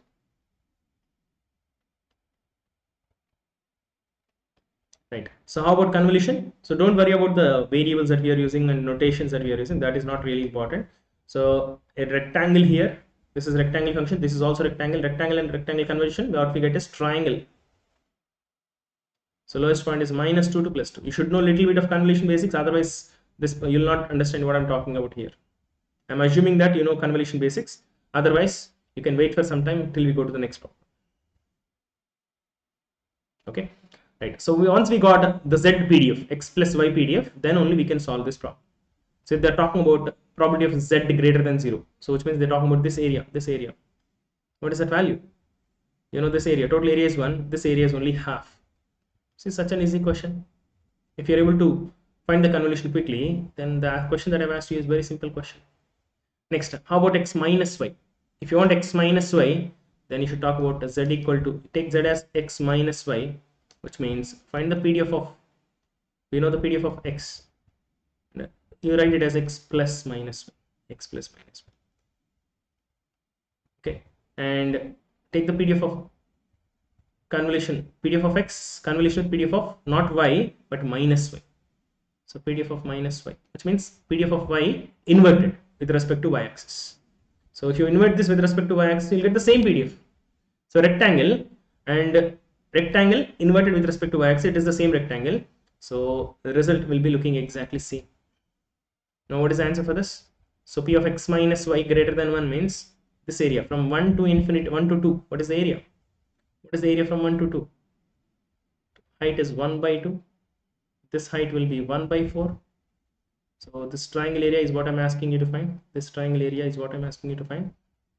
So half into base is 1 unit, height is 1/4. It is 1/8. I guess you are following. Simple stuff. If regarding calculations, you can do it in your own manner, the manner in which you are comfortable. You don't need to follow me the way in which I'm calculating. You can do it in a different manner, no problem. But make sure that you're understanding what I'm talking about. Next, 2x plus 3y greater than 0, which means you should find the PDF of 2x plus 3y. See, I've asked you a simple question actually here. Assume z is equal to 2x plus 3y. Okay. So if x PDF is uniform, what will be the shape of the PDF of 2x? Anyone? If you multiply with the constant, still the shape will be uniform only, no? Correct? Y has a PDF of uniform PDF. If you multiply with the constant, still it will be uniform. Correct? Huh? So uniform, two uniform random variables added, result will be convolution of uniform PDFs. It will be what? It's not triangle because these two uniform PDFs are not having same width. If you convert two rectangles of same width, you'll get a triangle. But when you convert two rectangles of different width, then you'll get trapezium. So Z has a PDF which is having a trapezium shape. It's a trapezium shape. We can plot the shape exactly also. Can you plot the shape of the PDF of x? It's easy, no? X is having a values from -1 to +1. 2x will take values from -2 to +2. That's it, no? So since x is uniform, 2x also will be uniform. What is the height? Height will be 1/4 because it is a PDF. So how about the PDF of y? If y takes values from -1 to +1, 3y takes values from -3 to +3. And what is the height? Height will be 1/6. We can find the exact z PDF also. But in this problem, it is not required actually. But let us find it anyway. So if you convolve these two, -2 plus -3 is -5 will be the lowest value. and plus 5 will be the highest value, and it is going to be a trapezium.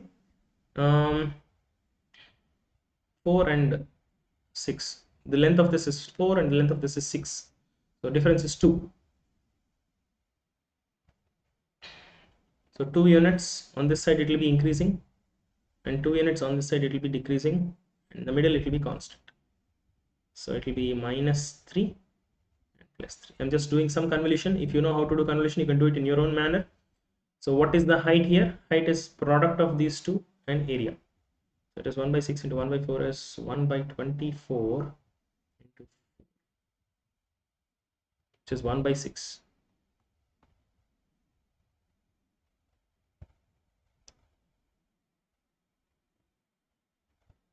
Is it 1 by 4? No, 1 by 6. No. Yeah, mistake.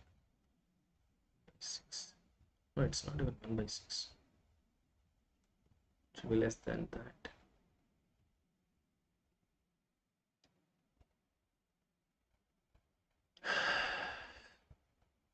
One by 6 into 1 by 4 into 4 should be the height.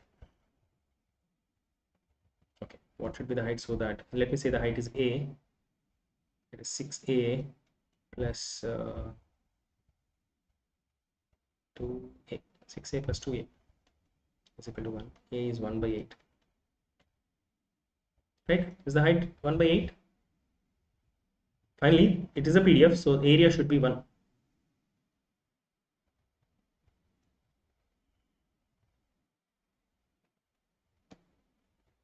Sai Manish, why convolution? Because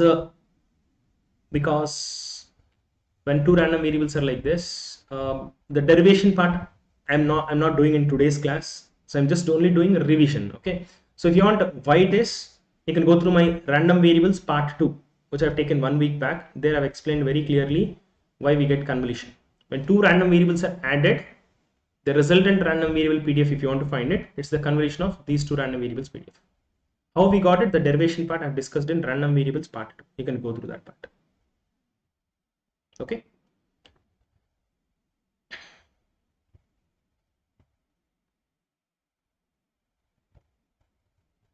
Is it okay? Now what I'm asking you is 2x plus 3y. Here you can think of it as z greater than 0. We have the PDF of 2x plus 3y. And what is the probability that z is greater than 0? It is half of the area is here. So we can say that the answer is half. In this problem, we don't need to find the PDF also, because what is the mean value of z?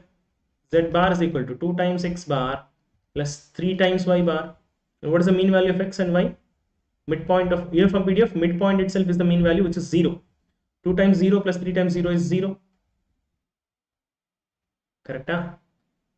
So mean value of z is 0, and we know this is trapezium. So for trapezium is also symmetrical shape. So for symmetrical shapes, so whatever is the midpoint, that itself will be the mean value. Since we know that z has a mean value of 0, half of the probability will be above mean value and half of the probability will be below mean value for symmetrical functions. Okay, using that basics, you could have told the answer directly without actually plotting the trapezium shape. But we should be able to plot this trapezium shape also. Then only we can answer any question based on 2x plus 3y. Next, similarly, can you do this problem? You can take this as a homework, or I think you can do it easily. What is the mean value of 3x plus 4y? What is the mean value of 3x plus 4y? Same analysis you can do. 3x also has uniform PDF. 4y also has uniform PDF. Okay, and x and y are independent, so 3x and 4y are also independent. When you're adding two random variables, the resultant random variable will have a PDF of convolution of individual PDFs. So uniform convolution with another uniform with a different widths, it will be trapezium. Now what is the mean value of this 3x plus 4y? Mean value of x is 0, mean value of y is 0. So mean value of 3x plus 4y is 0. We know it is trapezium, and we know the mean value is 0. So half of the area will reside above 0 and half of the area will reside below 0. So total area is 1, so the answer is half. Okay, if you want the exact PDF, you can do it. So 3x PDF you can plot, it is from minus 3 to plus 3 with a height of 1 by 6. 4y PDF you can plot, it is from minus 4 to plus 4 with a height of 1 by 8. If you convolve, you'll get a trapezium. You'll get a trapezium from minus 7 to plus 7.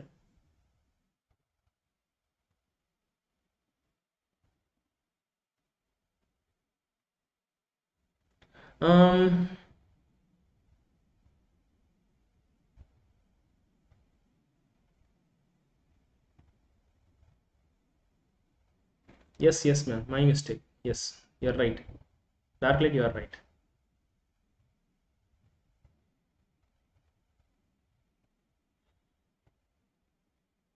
Yes, it is from -5 to -1 and 1 to 5. That is the transition. It's not -3 and +3. It is -1 and +1. Correct.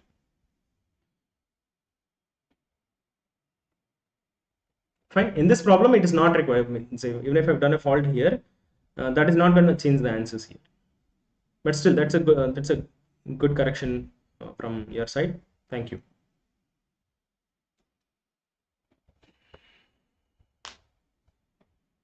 Shall we go to the next question?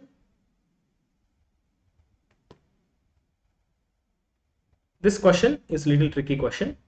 So I've gone little faster, but otherwise I would take 1 hour to solve this question only if I'm going very slowly. Assuming that you have some basics on this kind of models, or assuming that you have attended my random variables part 2 class revision. So I've solved this problem little quick. So without prior basics on this kind of models, it's difficult to solve the same speed as I have done it. Many of you have done it already with the same speed because you already have those basics. People who don't have those basics, you can go through that basics. So so whatever I explained is sufficient enough to understand the model and how to solve it. So if it is still not clear, you can go through the random variables part 2. There I have discussed a little bit more detail. I've done the derivation also, why it should be convolution only and all that. Right, I'm going to moving to the next question. Come on, this will be a really good question. This will be a really good question. Similar question, but don't get afraid of Gaussian random variable here. Don't get afraid of it. It will be more easy to analyze. Though Gaussian shape is complicated, it's more easy to analyze. I want to revise one point here. Could you tell me what if you convert two Gaussian shapes? What will be the resultant? What is the convolution of Gaussian with another Gaussian? It is still Gaussian. This is one important point that we need to do this problem. Right. So there are two random variables x and y. Their mean and variance are given like this. Mean is 0 and variance or standard deviation. Variance is 4 units. Okay. Similar procedure. So x plus y they're asking. So assume it as z and do the problem. So take z as x plus y and do the problem. Whenever whatever function they are talking about here, assume it as a single random variable and do it. Okay. So if x is Gaussian, here it is given that x is Gaussian and y is also Gaussian and they are also independent. So could you tell me what is z? X PDF we know, y PDF we know. When they're added or subtracted, resultant PDF will be convolution of these two PDFs. So if you want z PDF, it is convolution of Gaussian with another Gaussian, which will be again Gaussian. So x is Gaussian, y is Gaussian. If you're adding two random variables, the resultant PDF, the PDF of x plus y random variable is also Gaussian. Once you know that it is Gaussian, the only two things that are important in Gaussian is mean and variance, nothing else.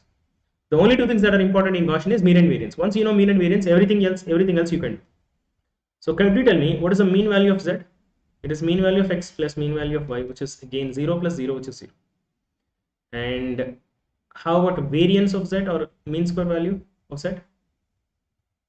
Since mean is 0, variance and mean square value both are same. Variance and mean square value both are same because mean is 0. Mean is 0 means DC power is 0. It means AC power, which is variance, is same as total power, which is equal to expectation of z square. We can write as expectation of x plus y whole square, which is z square means expectation of z square. Z square bar means expectation of z square, which is expectation of x plus y whole square, which is expectation of x square plus y square plus 2xy, which is expectation of x square plus expectation of y square plus 2 times expectation of xy. So variance and mean square value both are same because mean is 0. Because mean is 0, mean square value and variance both are same. And how much is that? It is given as 4. And this is also given as 4 plus 2 into expectation of xy. Because random variables are independent, what about expectation of xy? expectation of xy can be written as expectation of x into expectation of y when two random variables are uncorrelated. Also we can write like this. When two random variables are independent also we can write. They have given that as two random variables are independent, so we can write like this, and we know mean value of x and y is 0, so this part will become 0, which is 8 units. Okay, I hope it is clear till this point. So expectation x plus y details we found out. Now tell me, what is x plus y greater than 0? Understand it as p of z greater than 0. Let me write as 1 minus p of z less than 0. So we can write as 1 minus f z of 0. It is 1 minus f of 0 minus z bar by sigma z. What is z bar? Which is 0, divided by sigma z. Sigma z is root 8, which is 2 root 2. 1 minus f of 0 is q of 0, and you know the value of q of 0, which is half. Very good. Same manner, x minus y. X minus y also in the same manner you can analyze. You can take z as x minus y and solve it. So if x is Gaussian, y is Gaussian, z is also Gaussian. And what is the mean value of z and variance of z? Z bar is equal to 0, and sigma z is equal to how much? Sigma z square. You can understand in the same manner, x minus y whole square is x square plus y square minus 2 into expectation of xy. So the answer will be same, which is 8. So here also same procedure. For p of z greater than 1, you can write, which is z greater than 1, which is 1 minus p of z less than 1, which is 1 minus fz of 1, which is f of 1 minus 0 divided by 2 root 2. So it is q of 1 by 2 root 2. You can write it this way. Same procedure you can do for the next problem also. Next problem is more easier actually. Z equal to 2x plus 3y. Okay, so 2 and 3 both are there. So why will it be easy? Because they're talking about z greater than 0. So z bar, how much is z bar? It is 0, because x bar is 0, y bar is 0, z bar will be 0. In a Gaussian function, mean is 0 means half of the area will be above 0 and half of the area will be below 0. When they're saying greater than 0, they're talking about area above 0, which is again half. Similarly for this also, 3x plus 4y, mean value, if you assume z as 3x plus 4y, then z bar will be 0 again. It is a Gaussian function, 3x plus 4y together. It is having a PDF of Gaussian with mean as 0. If mean is 0, probability above mean will be half and probability below mean will be half. The problems are looking complicated, but if you understand carefully, they are very easy questions. Okay, I hope you have understood. Any confusion, just go through this part of the class. Whatever questions you are not able to understand, just go through that question again. My explanation, if you can go through it again, you'll be able to understand it more clearly. Fine, moving on to the next question. 21 questions are over. I've promised to take 21 questions, but for your sake, I'm taking a few more questions, which are the most important questions or the toughest questions that have been asked in the past. Next 4 questions are based on the probability of error. Ready for them? I want you to focus very, very well. If you have no idea about that concept, I'll not be able to help you, but you should have some idea about optimum threshold voltage, probability of error and all that. If you have a little bit of knowledge, then only you'll be able to understand what I'm going to explain. Try to understand carefully.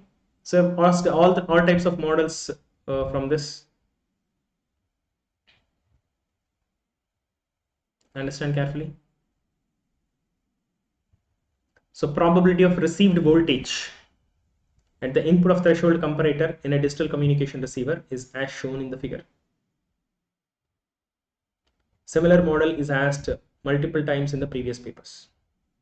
The last 5 years, if you take, at least 3-4 questions were asked in the same manner, in the same model. I've changed the graphs. Whatever they have asked in the previous questions, compared to them, these are different PDFs.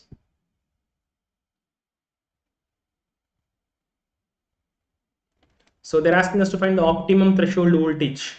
What is optimum threshold voltage? the voltage after which, according to map criteria, after which the one probability dominates, and the voltage before which zero probability dominates.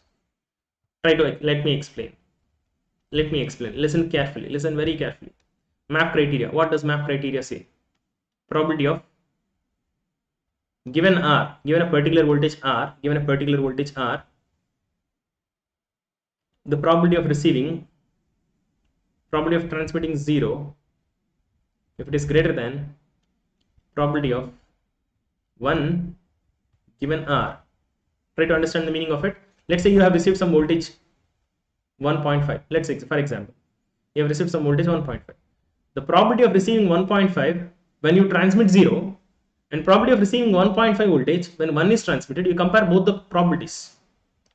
If 0 probability dominates, then you are going to make a decision is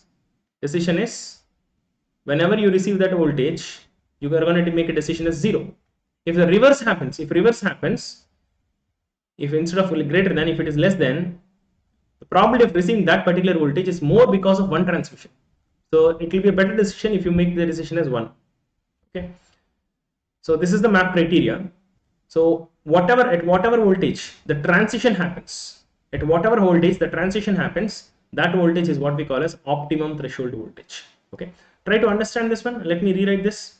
So this relation, this value and this value might be greater than, or it can be less than also. We don't know what exactly, for different voltages, this relation might be greater than or less than. Okay, I'll explain further. Try to understand carefully. We don't have these probabilities. What we have is we are having R given 1 and R given 0 probabilities. We don't have 0 given R probabilities. So let's convert. So I'm converting using this basic. P of A given B can be written as P of B given A into P of A divided by P of B. Understand carefully. This is important stuff. P of R given 0. I'm writing this as P of R given 0 into P of 0 divided by P of R. Greater than, less than. Because anything can happen. It can be greater for different R values. Different relation might be satisfied. R given 1 into P of 1 divided by P of R. So P of R gets cancelled. So this we are having, this graph is given here, and this graph is given here. So multiply those graphs with P of 1 and P of 0 and then compare. Okay, let me plot it.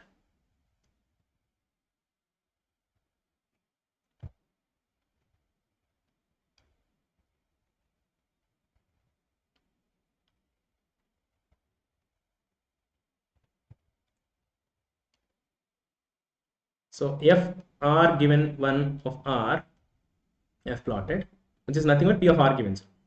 P of R given 0, the notation is different. Okay, for your better understanding, I have given this notation.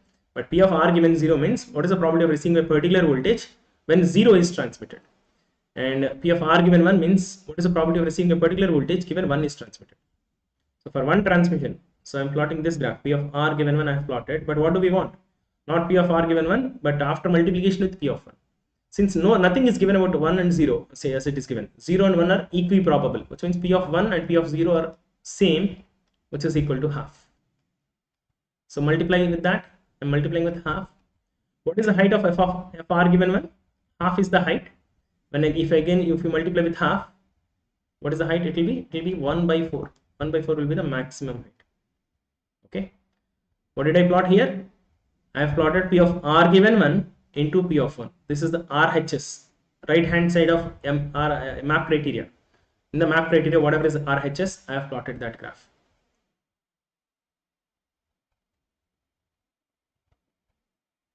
Next, let me plot the other graph. Let me plot the left side graph. P of R given 0, it is here. Let me copy it as it is. And after multiplying with P of 0, minus 3, from minus 3, it will go till 2. What is the height? The height of this one is 1 by 5, and after multiplying with P of 0, it will become 1 by 10. Okay. So if you observe carefully, there is some point here at which transition is happening. So that is what we call as VTH. Generally, at optimum threshold voltage, the LHS graph and RHS graph will meet. The point at which they meet, that we can say as optimum VTH. Try to understand carefully.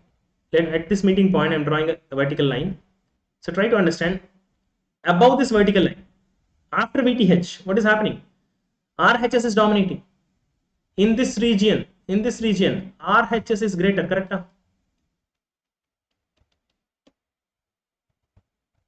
I hope you're following. After VTH, if received voltage R is greater than VTH threshold voltage or optimum threshold voltage, when received voltage is greater than VTH, this RHS graph, this red graph is dominating. It is higher than the black graph. RHS is bigger than LHS. Similarly, before that, from -3 to VTH, if R is less than VTH, then what is happening? LHS is bigger, or given zero graph is dominating. Which means, since LHS is dominating, what should be the decision? Whenever voltage is below VTH, whenever the received voltage is below VTH, the decision making is make the decision as 0 bit. Whenever you receive any voltage below VTH, make the decision as 0. Whenever the received voltage is above VTH, make the decision as 1. Why should we make the decision in that manner? Because according to map criteria, if you make the decision in that manner, that will give you least number of errors. That's why. Okay, I hope you're following. Very simple. Whenever you want to find optimum threshold voltage, plot the LHS graph and RHS graph. Just find the meeting point. If you can find the meeting point, that will give you the voltage at which they meet, and that voltage is the deciding voltage. Why it is deciding voltage? Because after that voltage, RHS is dominating. Before that voltage, LHS is dominating. Because that is the voltage where before which and after which the decision is different. The voltage after which decision is different, the voltage before which the decision is different. That transition voltage is what we call as the voltage at which decision making changes from 0 to 1. That is what is threshold voltage. How did we find this threshold voltage? Using map criteria. Okay, I've explained the basics also here. I hope you guys are able to follow. This is little tricky stuff. Generally in a regular class, I'll be teaching a lot of things here. So we'll be doing a lot of derivation part also will be there, which will give you better understanding. But I'll not be able to go into all that stuff because this is not a regular class. Okay. So I hope I'm able to clear it to a good extent. Fine. Now let us find the optimum voltage. Now let us do some maths here. So what is the equation of this one? At this point, the value of this red signal and the black signal are equal. So the equation of this red signal is, what is the equation of this one? It is passing through origin. So y equal to mx plus c for funda you can use. Since it is passing through origin, y-intercept is 0. What is the slope? In 2 units, it has gone by 1 by 4, which means 1 by 8 is the slope, right? Into r is the, on x-axis we are having r, and what is y? The probability function. The probability function is y. So at this point, the rectangle has a height of 1 by 10. Red signal also will have height as 1 by 10 at this point. So this value should be equal to 1 by 10. I'm equating this graph equation is 1 by 10 and this graph equation is 1 by 8r. The value of r at which these two meet, that is what we are going to find out now. R equal to 8 by 10, which is equal to 4 by 5, which is 0.8. I think some of you have solved it. I appreciate it. Surajit, very good man. This is the optimum VTH optimum, the threshold at which transition of decision happens. That is what is optimum VTH. Is it clear till this point? Can I move to the next question? Everything is same, only the final question that I'm going to ask you is different. Everything same here. If I'm asking you to find the minimum probability of error, whenever they're asking to find the minimum probability of error, same analysis what we have done previously, same analysis is valid here. Plot the LHS graph and RHS graph. Plot the LHS graph and RHS graph.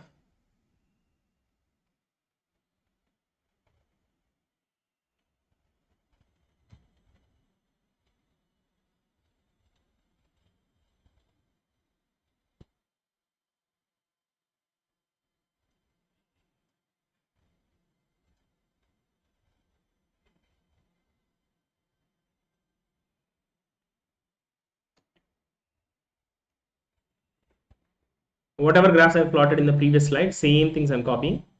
1 by 10 is the height of rectangle, 1 by 4 is the height of triangle. The height here is 1 by 10 and the height here is 1 by 4. So this graph is fr given 1 of r multiplied with p of 1. So I'm going to plot the graphs after multiplication with p of 1. Fr given 0 of r multiplied with p of 0. So these two graphs are there. So threshold point is, they're talking about minimum probability of error. When do we get minimum probability of error? Only if you choose the threshold voltage as optimum threshold voltage. Optimum threshold is meeting point of LHS and RHS. So this is optimum VTH, which we found earlier. We already know that, right? So let me substitute that value also, because we already found it. If somebody is asking you minimum probability of error, you should know optimum threshold voltage. Otherwise, we can't find it. Now, so idea is, if received voltage is greater than 0.8, then decision is, what is the decision? Decision is whatever voltage you receive above 0.8, you're going to make the decision as, okay, you have received 1 bit. Similarly, if received voltage is less than 0.8, decision will be 0. Okay. So now, if you're making a decision as 1, whenever you receive a voltage greater than 0.8, sometimes you might receive a voltage greater than 0.8 because of 0 transmission also. When you transmit 0, you might receive a voltage greater than 0.8 till 2. It is possible, no? With this much of probability, whatever I have marked here, that is the probability with which you might receive a voltage greater than 0.8 when 0 is transmitted. You have transmitted 0, but with some probability you might receive a voltage greater than 0.8. But whenever it is you are receiving a voltage greater than 0.8, you are making a decision as 1, which is a wrong decision. And with what probability you are going to make that wrong decision? With this much of probability. Or you can say, draw a vertical line at threshold voltage, the right side area of LHS graph. The right side area of LHS graph will give us the probability of error because of 0 transmission. What is the probability of error because of 0 transmission? It is this area. Width is 1.2. Width is 1.2. 2 minus 0.8 is 1.2 into height. What is the height? Height is 1 by 10. It is 1.2 by 10 or 0.12. Is that okay? Next, how about the probability of error that which happens when 1 is transmitted? When 1 is transmitted, what happens is you might receive all the voltage from 0 to 4, right? But if you receive a voltage less than 0.8, we have a problem, because when you receive a voltage less than 0.8, you're going to make a decision as 0. When 1 is transmitted, there is a chance that you might receive a voltage less than 0.8. How much probability? This much probability. Whatever I've marked here, that is the probability with which you receive a voltage less than 0.8 when 1 is transmitted. But when you receive a voltage less than 0.8, you're going to make a decision as 0. 1 transmitted, but detected as 0, which means wrong decision, right? So with what probability we're going to make the wrong decision when 1 is transmitted? With this area, which is this width is 0.8 into height is 1 by 10, this 0.08. What is the probability of error finally? Because of 0 transmission, probability of error is 0.12. Because of 1 transmission, probability of error is 0.08. Total probability of error is 0.20. As simple as that. 0.20 means it's like 1 by 5. Correct? Huh?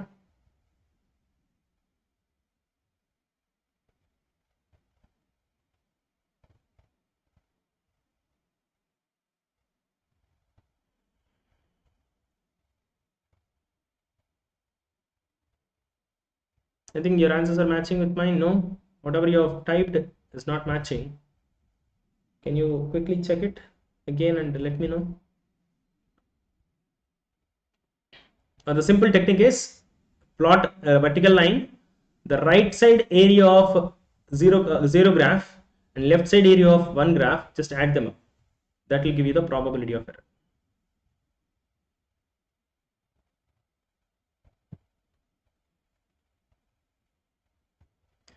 Divydarshini, here you are talking about, so the graphs that I'm going to plot is not FR given 1 of R. Okay, after multiplication with P of 1, I'm going to plot it. So area of that graph will not be equal to 1 because I'm after multiplication with P of 1, I'm plotting. Only this graph will have an area of 1, but after multiplication with P of 1, the area will be only half.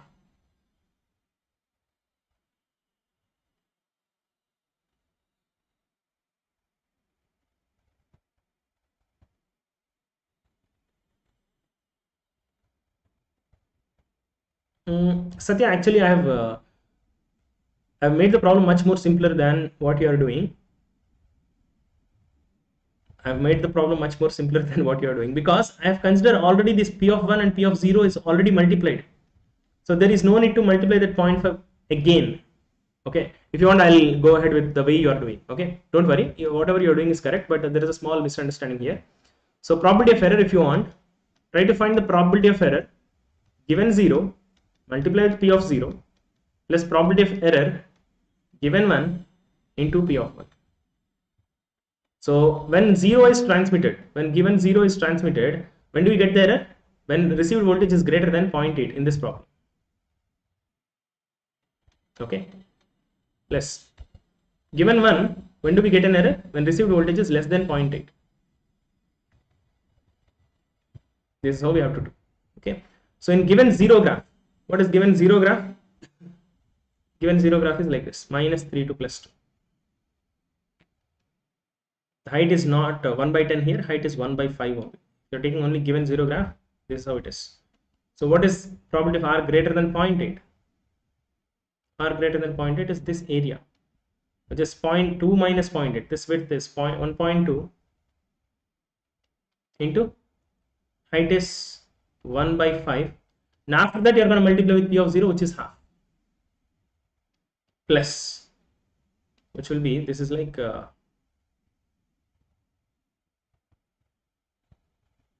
much is this? 1.2 divided by 10, which is correct, 0.12. Same answer you're getting now because of 0 transmission. So this total thing I'm trying to find here.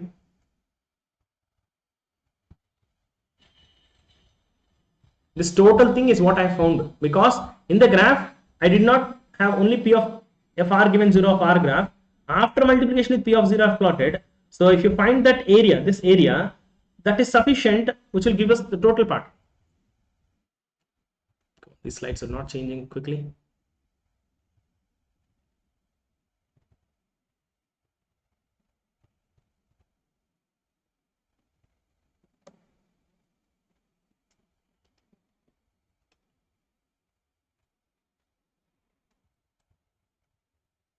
Okay, see this one, same answers you will be getting. P of R less than 0.8, same answers you will be getting.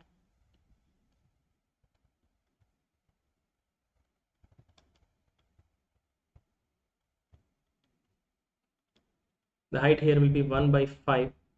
At 0.8 actually the height will be 1 by 5.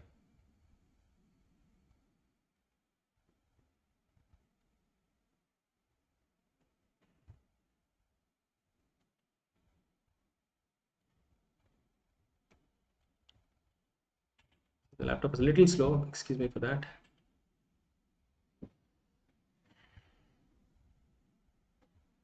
Just check your answers again. Whatever I've done is perfect. There is nothing wrong in that. I've tried to simplify the problem in an easier manner actually. Students who have attended my class would have understood.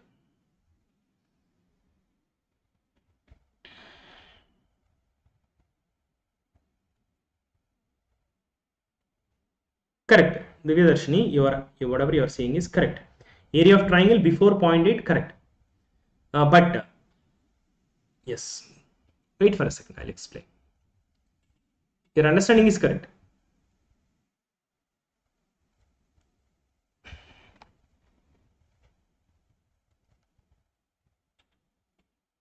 This PPT is a little troubling me.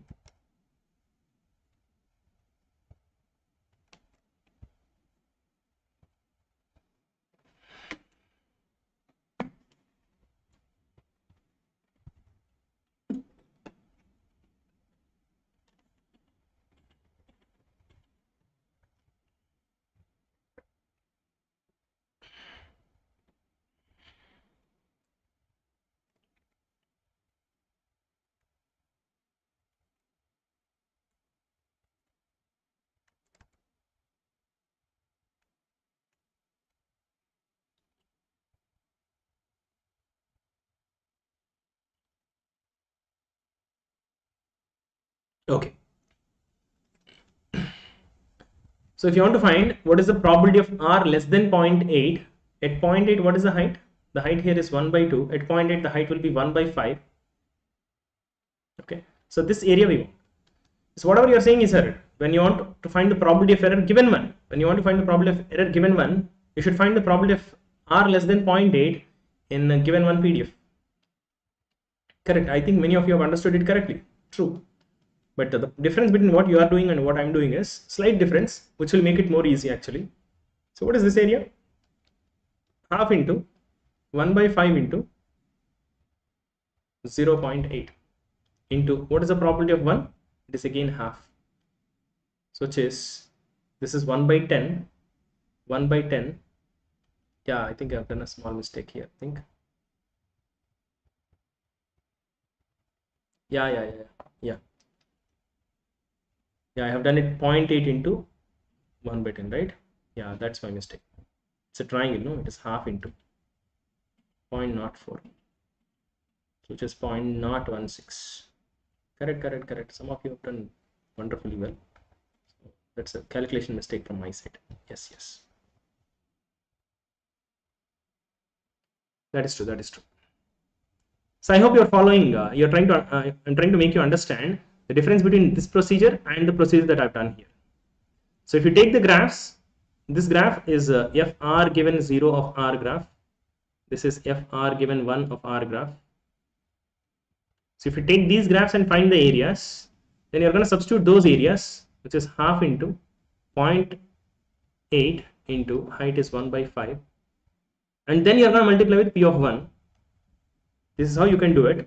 Or in these graphs, I asked you to deal with graphs after multiplication with p of 0 and p of 1. Only deal with them after multiplication. Then when you're trying to find these areas, already that half is included, that probability is included already.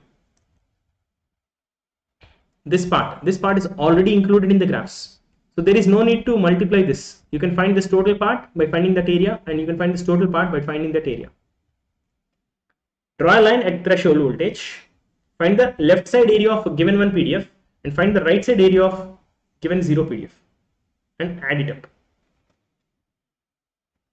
Fine, very good. So I'm moving ahead. I believe many of you have understood. So calculation mistake from my side. I forgot to take this half. So I believe you have understood the difference between what I've done in this slide and what actually should be done. This is the actual procedure. This we can minimize it in this manner. We don't need to multiply with p of 0 and p of 1 after finding probability of errors, because already p of 0 and p of 1 are multiplied. Right. Next one. 2 more questions. Same procedures, same basics. Everything same. P of 0 and p of 1 are same. P of 0 and p of, sorry, in the previous 2 questions, it's p of 0 and p of 1 are same, which is half and half. And what is it now? It is p of 0 plus p of 1 is how much? P of 1 is 2 times p of 0. P of 0 and p of 1, if you add, it should be 1. So p of 1 I have replaced with 2 times p of 0, which means p of 0 should be equal to 1 by 3, which means p of 1 should be equal to 2 by 3. So the remaining probabilities of 0 and 1 indirectly. Okay. Once you find them, you can find the optimum threshold voltage. If you want to find optimum threshold voltage, draw both the graphs in this in a single graph. Let us plot both of them. I'm plotting the given one graph 0 to 4. What is the height? Fr given 1 of r after multiplication with p of. What is the height? Originally height is 1 by 2. After multiplication with p of 1, it is 1 by 2 into 2 by 3, which is 1 by 3 is the height. Next, rectangle is from -3 to +2. Originally the height, what is this? This is fr given 0 of r plotted after multiplication with p of 0. Originally the height is 1 by 5, but after multiplication with p of 0, which is 1 by 3, it becomes 1 by 5 multiplied with 1 by 3. 1 by 5 multiplied with 1 by 3 is 1 by 15.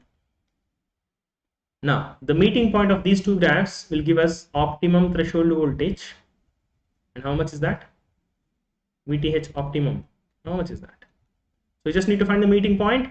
So if you write the equation of this triangle part, then it will be easy. And the rectangle equation is 1 by 15. This triangle, this one, it takes a value of 1 by 15 here. And what is the equation of this part? Y equal to mx plus c concept you can use. So what is the slope of this one? In 2 units it has increased by 1 by 3, which means slope is 1 by 6. M is 1 by 6 into x. In place of x we are having r. Since it is passing through origin, its y-intercept is 0. So this line should take a value of 1 by 15 at this point. What is the value of r at which it takes 1 by 15? R is equal to 6 by 15, which is 2 by 5, just 0.4, correct? So optimum threshold voltage in this case is 0.4. Anybody got it?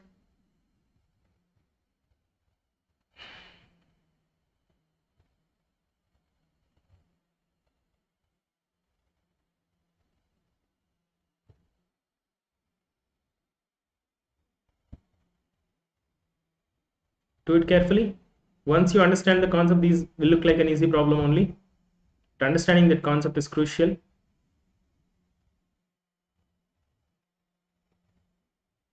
I have only revised little bit concept only regarding these problems because it will take a lot of time to revise the total stuff. You got 0.4? Very nice. Next one. Next question. Same problem. Same data. Okay. In the previous problem, I'll ask you one more question. Can you tell me what is the probability of error here?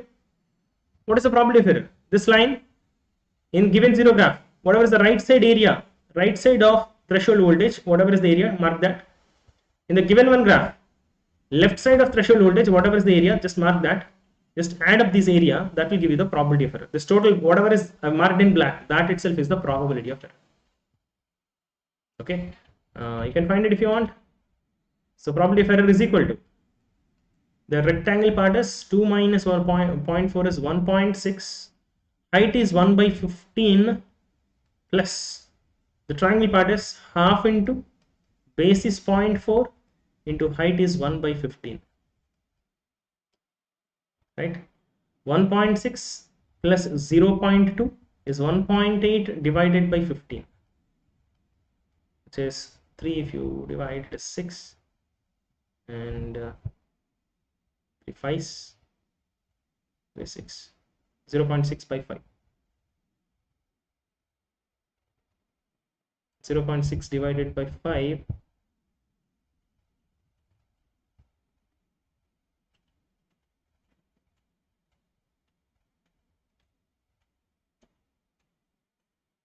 .12, I think. Probability of error is 0.12. Just add up this area and this area. Find this area, that will give you the probability of error. Answer is 0.12. You can find it later also. That is not asked in the question, but that is the other possible question from this.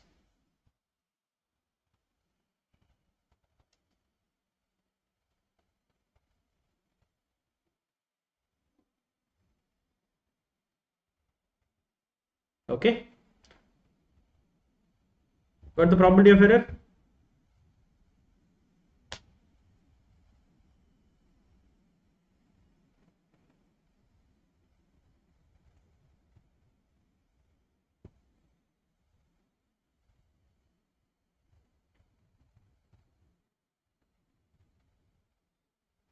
Fine, you can cross check later also, not a problem. One more question, one last model. Same data. What is the other possible question that can be asked?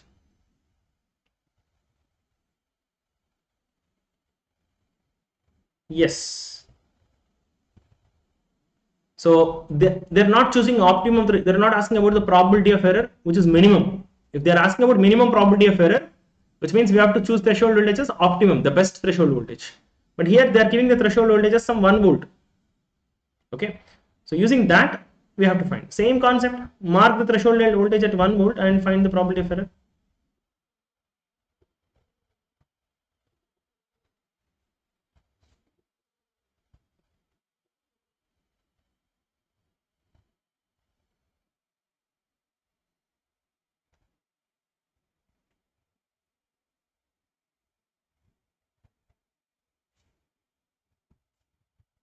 No, it will not come, Surajit. You should get the same answer.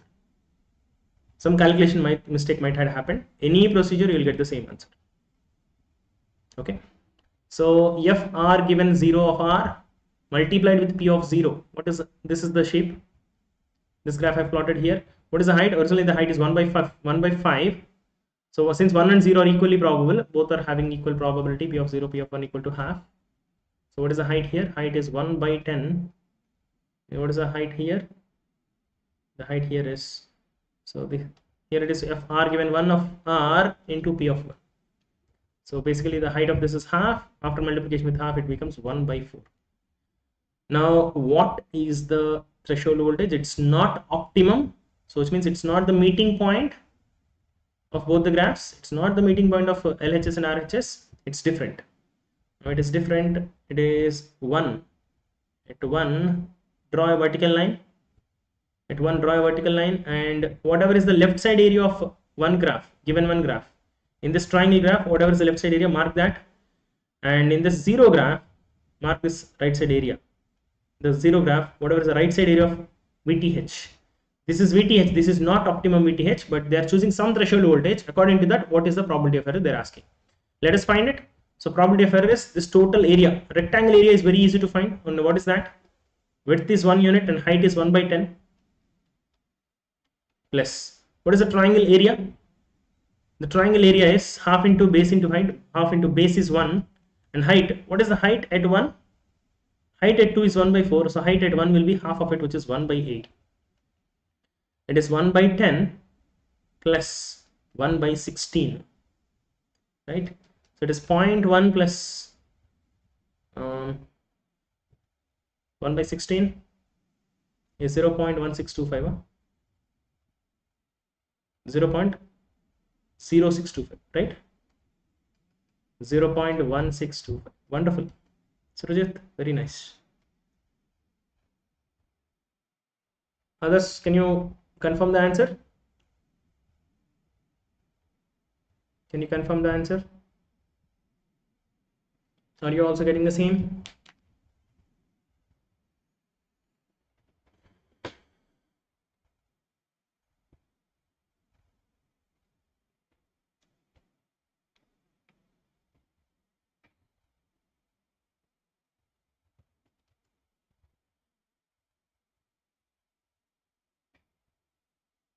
Very good. Divyadarshini also got the same answer.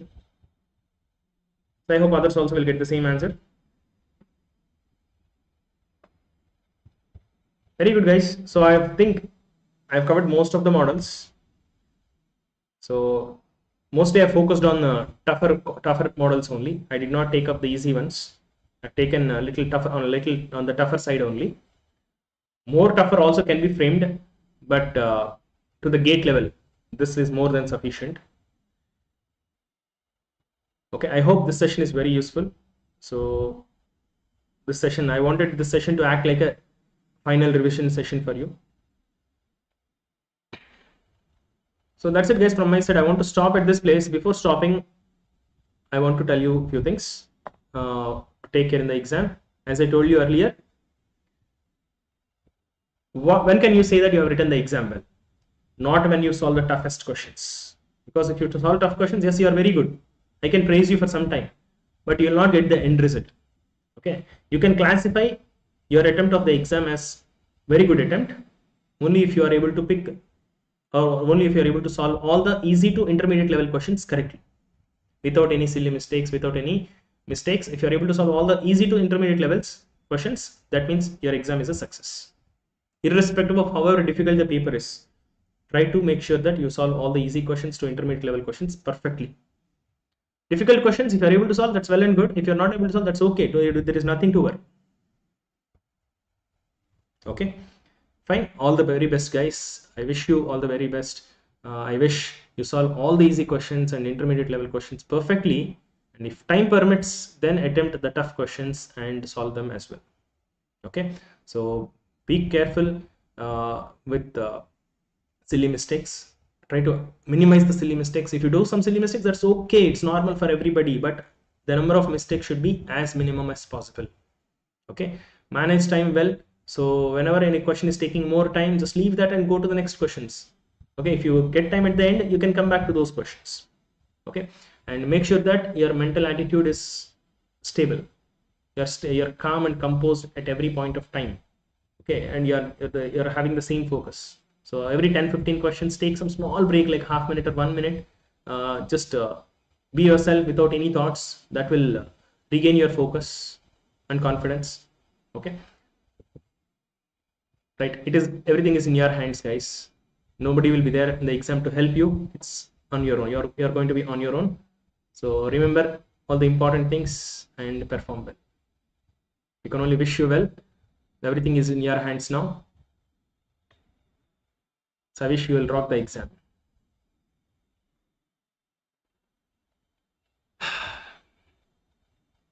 Thank you. Wish you all the best.